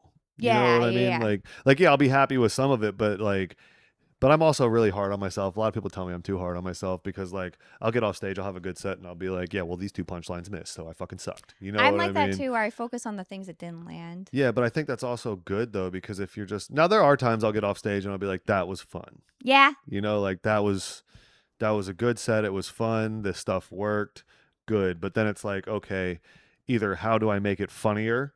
Mm-hmm. Like if it's already working, how do I make it funnier? Or how do I write something next that is funnier?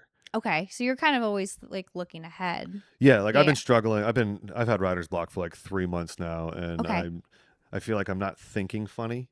Okay. You know what I mean? And I know that I am, but like I just haven't found anything that like how when you're on stage and you feel it. Yeah. You know what I mean? You're like, I like this. That's the best when you're like excited. I feel like I'm just very in the early stages of coming out of like one of those stretches. And I was just talking to her. I was like, I think this might just be seasonal. Like coming out of the winter, like hibernation, like going into like spring and stuff. I feel like that's when the juices start flowing better for me, and Me I start too. feeling more. I think the same thing. I think winter fucks me up. Yeah. And well, it's also Dave Attell said sometime that like writing stand up is like it's like you have a storm in your mind. Right. And like when that storm clears and the sun comes through, you just got to get as much out of it as you can before the clouds come back. Yeah. And I don't know if that's exactly how he said it, but that's the gist of it. I feel like that's so true. And I think about, because like there are times when like I'll be like, oh my God, I'm the worst. I'm such a fucking hack. You know what I mean? Like I'm terrible at this. And then all of a sudden for a month, it'll just be boom, boom, boom, boom. I'm like, holy shit, all this is funny. This is great. Like everything is working right now. Yeah. And then it'll come back and I'll be like, oh, I suck again. Yeah. I'm like that too. All I think it takes sometimes to like enter that is like when you have one idea and it works. Like then that gets the ball rolling in a really big way. Or like what you were saying is when you do a set and you look back on it, you're like, yeah, but these 2 didn't work, so like I don't feel great about the set. What I've found is how I feel about my set is like pretty based on if I go into it with the intent of like I want this to hit and it does, and like all the stuff that usually hits does, that's a great set for me. But Yeah. it's usually predicated on like one thing where I'm like, that worked. That's like what I needed to get out of that. Yeah. Yeah. So it's maybe you are like too hard on yourself in that you're like, oh, these two didn't work, but like, are you going into it thinking like that's what I need to get out of it? Yeah. Or So I'm working on this bit right now, and it's fucking hard, but I know it's funny. Right. The premise is that Forrest Gump is just a movie about a mentally handicapped white guy appropriating black culture. Right. And I'm working on it now, and it's been very difficult. Like some stuff works, some stuff doesn't. But like I'll go and do like this weekend I did, a few spots, and I never lead with it because it's not strong enough yet. So, I do material that works, and like good set, through and through, good set. Yeah.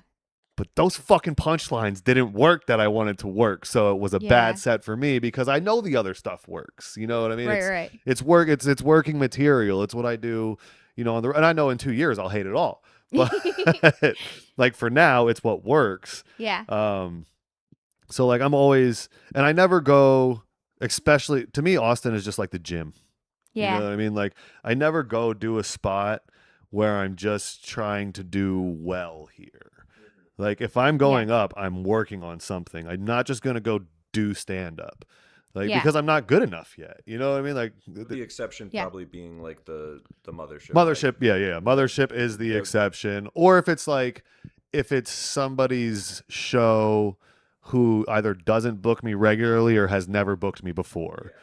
But then you're still going in with a goal. It's not just going to do stand up. It's like I need to do this because I would like to be booked again here. Yeah. So like those are the except. But like if it's like anywhere, like Mike's shows, that's why I do so many bar shows. Like tonight I'm going to try and get off work and hopefully slide by Shakespeare's and get up if I can because I want to work on this fucking bit. And it's always, to me, there always has to be something that I'm working towards instead of just going, because if I'm just going to do stand up and do well and stroke my own ego, then I'm complacent now. I feel like and you don't want to like miss the opportunity to like get information. Yeah, like, exactly. It's an opportunity to like see if something you want to try is gonna work. Yeah, because I'm only a 2.5 year comic. You know what I mean? Like I suck. I think you're good. That's how it is. Like somebody was talking to me the other day who's like 6 months in, and they were like, oh, I'm happy I'm just kind of starting to not suck. I was like, buddy, we all suck right now. Yeah. That's just the nature of it. The trick is keep going until you don't suck anymore. And it's so fun too, like, because I feel like you can see little improvements. Like if you go back and watch things, or for me, I like go back and watch things like, oh my God, I'm so glad I don't do that anymore. But like, I still suck. I want to get good. I am unrecognizable on stage from my first open mic. Yeah. Me too. I showed Pedro the video the other day, and he was like, "Poof!" Wow. I was like, "Yeah, it's bad." Yeah. But like, it's good to watch it though too, and like see where like you started. Yeah. Well, I mean, stand-up's one of the only things that you have to learn in front of people too. True. Like you can't like guitar players can sit at home and practice their guitar all day long. You know what I mean? That's a good point. You can't just sit here and like even you and Phil, like running ideas off of Phil. You can run ideas, but you don't know. You don't know until you do know it. What I mean? Like, you don't know. Yeah. She'll do that to me, and I'm like, yeah, that might work. I can't be like the end all be all of like, yeah, that's a good one. Yeah, that's gonna work. Yeah. It's like I think you got something there is the best I can give you. Yeah, you got to find out. Like, and we are very different too. Like the way we write and stuff, and our premises and everything are kind of different. We might have similarities, but like sometimes I'll be like, sometimes I will say like I want to try this, and I'll be like, that's not gonna work, and then it doesn't work, and I'm like, fuck. Yeah, or the other way. Or it does, sometimes it does work when he doesn't make it well. I think is like sometimes like bar people, or because I'll tell people I advertise myself at the bar all the time. Yeah. I'm like, oh, I'm a comedian. Here's my Instagram. Oh, that's smart. Yeah. Like, here you go. Yeah. And they'll be like, oh, how do you know what's funny? I'm like, oh, I don't. Yeah. No, I think things are funny. Yeah. Right? I know it's funny if they laugh. Trial and error. Yeah. If they don't laugh, not funny. If they laugh, funny. Yep. Yeah. If they laugh every time I do it, good job. Yeah. If they laugh, like my rule is it has to work 70% of the time or more. Otherwise, I get rid of it. No matter. That's smart. No matter how much I love the punchline. For sure. If it doesn't work that amount of time or more, then I get rid of it. Yeah. And if it doesn't work the way I want it to after that. So like, let's say it's working 70% of the time. All right. Does it work the way I want? Am I getting the laugh that I want from it? If not, then we need to get that to work, and it needs to work 90% of the time. Otherwise, Okay. eventually I'm going to get rid of it. For sure. Because getting attached to material is how you end up doing the same 5 minutes at open mics for 4 years. That happens sometimes. Like, that literally happens sometimes. That happens a lot. Yeah, and I've that been is watching some of the crazy. same dudes go up since I moved here with the exact same set. Wow. It's crazy to me. That's wild. The exact same bad set.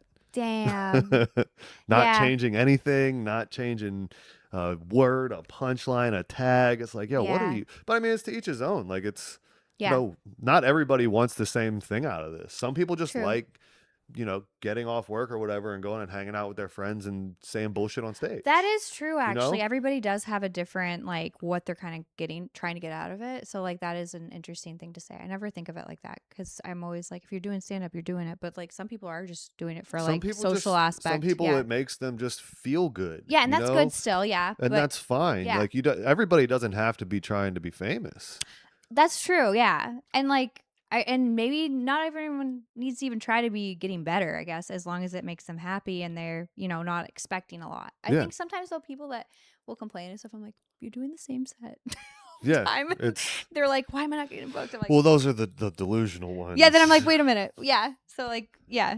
Like, I like my end goal is if I would like to be a nationally touring headliner who makes his money off of stand-up comedy. That's a good, I like that goal. I don't have to be yeah. the most famous or the best comedian in the world. Yeah. Now, like, once I get there, obviously I'm going to try and get the rest. Yeah. But you want to just But be able to small do attainable stand-up. Yeah. steps, Yeah. like right now my I'll say I have made it if I can quit my job and stand-up comedy is paying my bills in some form or fashion. I love that. Right? Then it's like, cool, I did it. Like, this Yeah. is, and then after that, it's like, okay, now here are my next goals. Yeah, Like, yeah. now I want to achieve these things. For sure. Like, I think that's have one, the pictures when, comics are in the theater and it's behind them and they're like waving yeah. to the crowd.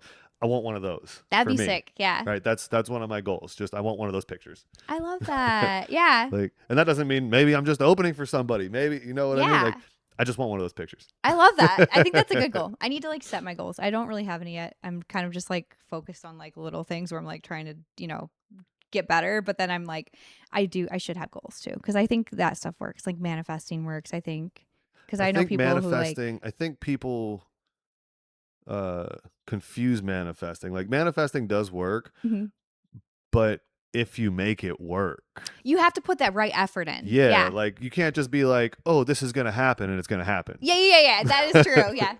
For something, our friend Tim, Mhm. he specifically had a lot of shit on his vision board. Oh, I know. Me and Tim have talked about the vision board. That has exactly happened. That's but true. he also worked But he's hard worked so hard. towards that. But he gives Yeah. some credit to the vision board with, like, the specificity of it. He had, like, the Netflix logo on it. He had a golden Oh, I know. ticket He made on me it. make a Like, vision board. I have one You in my have phone one? now Oh, too. good. Yeah. I don't have one yet. I need to Yeah. make one. I have one now too. And Yeah. just, like, how all of that shit, like, culminated, like, at once for him. Like, But I just feel also- like there's something. But also, people forget that Tim didn't. He did improv for 10 to 12 years That's before he started true. doing stand up. That is so true. it was like I remember we were talking one time about Timmy No Brakes, and he was like, he was talking about, this is like right when he blew up. Yeah. And he wasn't touring yet or anything, but he was worried about having 45 minutes.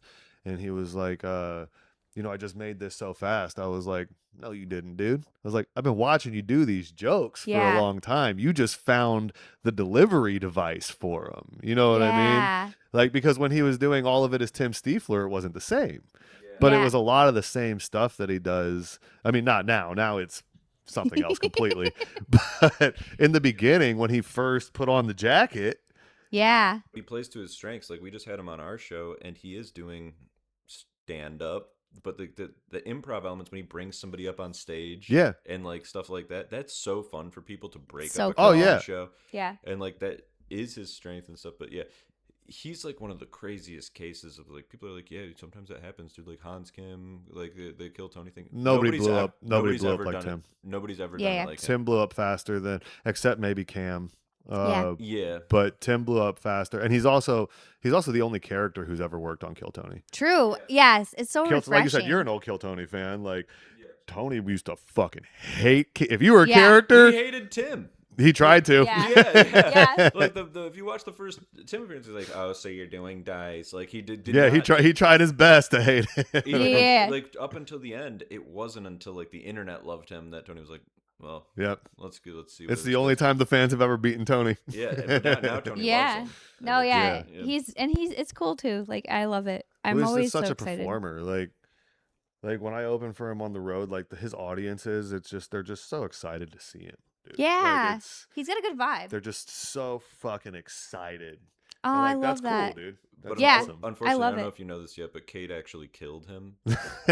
Oh my God, I didn't. Okay, I got my karma, but we were in the. He was about to go on, and he was talking to Brent Gale, who's in the back. He was in the green room, telling him about his characters that he's doing, and then I was like, "But are you doing Kev Sex?" And he was like, "No, not right now." And then Brent was like, "What's that character?" And he was like, "Oh, you want to see it?" And he was like, "Yeah." And my least favorite character. So yeah, he's like, it's a polarizing character. So like I love it, but he where he was standing was where the extension for the green room was, so the ceiling was lower, and the opening part of it, he like jumps around, he turns around, jumps high, and he did that, and he hit his head so hard on the top of the ceiling, and then he had to go out on stage 2 minutes later, and I felt so bad. I was like, I can't believe I just did that. Like, because I asked him to do it. And then Carly also was like, don't do it. And then he did it. And I was like, fuck. He full force It was jumped with the hardest hit. 1 inch above his head. Like you heard it. Yeah, it was he so hit the loud ground too. He like his neck crunched in. He thought he like fucked his neck up, had a concussion, and then literally he was like, "How long do I have to go out?" And she was like, 3 minutes." It was so sad. And then like 2 days, I checked him for a concussion because I used to be a teacher. So like and he seemed okay, but like he had the hugest egg on the top of his head, and I don't know. I used to be a massage therapist, so I was like, maybe I can like help your neck. But then when I was like doing it, I was like, what if I like actually make it worse? Like, what if he has like a spine injury and then I just like fucked it up? Yeah. So I was like, actually, I'm not going to touch it. But anyway, I hope he's feeling better. I should text him. But anyway, a couple days later, I got my karma. I hit my head so hard on the side of a shelf, and now I have a fucking egg on my head. Like, not as hard as him though, like, and not as big as his egg, but like, yeah, it was bad. I was walking into the green room as it happened, and it was just like fucking bang bang. He was on the ground, and it was like, "Oh, you got to go up, by the way." And he did really good still. Yeah. He still killed it. He was concussed. Even with a concussion. He was in Timmy No Brakes. It was crazy. Like, guys, I just want to say something. He's still at the video. He's like, I hit my head in the green room. This is not a bit. I'm fucked up right now. Yeah. And everybody's laughing. He's like, don't laugh at that. This is real. Yeah. Like, it was like he couldn't not do the character. Yeah. Like, he's telling them something real, and they're like, what is happening? Yeah. But he did. He like said after, he was like, and then I bombed. I'm like, dude, your standard has obviously gone up from doing the road. He's always had a high standard. He does, he had a great set, especially given I remember one night we were at High Rise, and I used to bomb so fucking hard at High Rise. One, because I sucked, and then 2, because it was the first time I really had to we had to set the whole room up. I was running the bar, I was lighting people, so it's like you just have to go from producer to, okay, I'm on stage now. And I would bomb so hard. And one time I got off stage and I was like, fuck, dude, I did so bad. And Tim was like, just do your best material up there. I was like, Tim, that was my best material. It's like, that's what I did. Oh my God. It was so bad. But it is such a wild like experience, and it's like really cool to like get to see everybody like doing their stuff and getting better, and like it's cool. That's really cool. You got to like open for him. Yeah, it's like fun, that's dude. Awesome. It's cool too, because that's the only time I ever get to see him anymore, so that's nice. Yeah, he's very busy now. Busy. He's like famous. But it's cool. I mean, it'll be cool to see where everybody who's working, because a lot of people shit on the Austin scene. Yeah. Basically every other scene in the country. Yeah. And, but like the people who are out, like, I mean, you guys are part of, like there's people who are out here. There's a chunk of people who are working. Yeah. You know what I mean? Working hard at getting better. Then there's these people who are just fucking off. And then there's the people who are succeeding right now. And it'll be cool to see, in 5-10 years how it all changes and who's who's even still doing stand up. You know, I've seen For a lot of sure. people quit since I started. Yeah, I keep hearing that's like a high turnover kind Yeah, of it's a lot of times. I mean, it's hard to get up there and fucking second Yeah. guess yourself and fucking all the time, but you know. You just have to keep doing it. And Yeah. like if it makes you happy, I just try to like have fun. I'm like, I'm in the funny business. Like I think a lot of I it try is to have fun. longevity. I think a lot of success in this industry is how much shit can you eat? Like, Yeah. for how long can you eat it? Yeah. Like, I mean, there's talent out there, but like a lot of talented people stop doing it because life gets in the way or this and that. Yeah. Like, it's just. And you can't like let people get to you because like sometimes one time a guy was like, I can't wait for you to quit after he went up after me. He's like, so you don't take all the spots in town. Or I was like a couple months and I was like, what the fuck? Like, I don't even know you. And like, what a weird way to like look at it. Like, I just don't see people as competition. Like, maybe I should, but like, I really don't. Like, I just think it's like golf and we're all like just trying to get better. And like, you can only control yourself, you know? I don't compete with anyone. I just think about what I'm doing. That's the healthiest way because like that's all you can control. I need to get funnier. Yeah, you just want to get better, and like it's the only thing you can control is like working on your own stuff. Like I've literally had in my notes app, the one thing that I've had pinned at the top, I have a to-do list and it just says be funnier, and it's been there for 2 years now. Yeah. And if it slides down, I always put it back up to the top. I'm like, get the fuck back up there. We're not funny yet. I love that though. Yeah, no, it's good to like just keep working and like and never give up, and I think you're doing really well, and I've had fun having you on. We should all like hang out sometime, get drinks or not drinks, coffee. Yeah, but I like coffee. I can also be around alcohol. Okay. Yeah, sorry, I was like get drinks. I was like, fuck, why did I say that? But yeah, we don't really drink either. We don't really drink that much. Yeah, you guys want to bang some heroin or something? I know. Up our alley. Yeah. But yeah, I've really had fun having you this on. is really fun. Thank you so Thanks much for coming me. on, and I have to give you a t-shirt, and I will book you on one of my upcoming nice. shows too. You got t-shirts? Yes. I'll rock that shit. Awesome. Thank you so much, Eddie. Yeah, thanks for having me.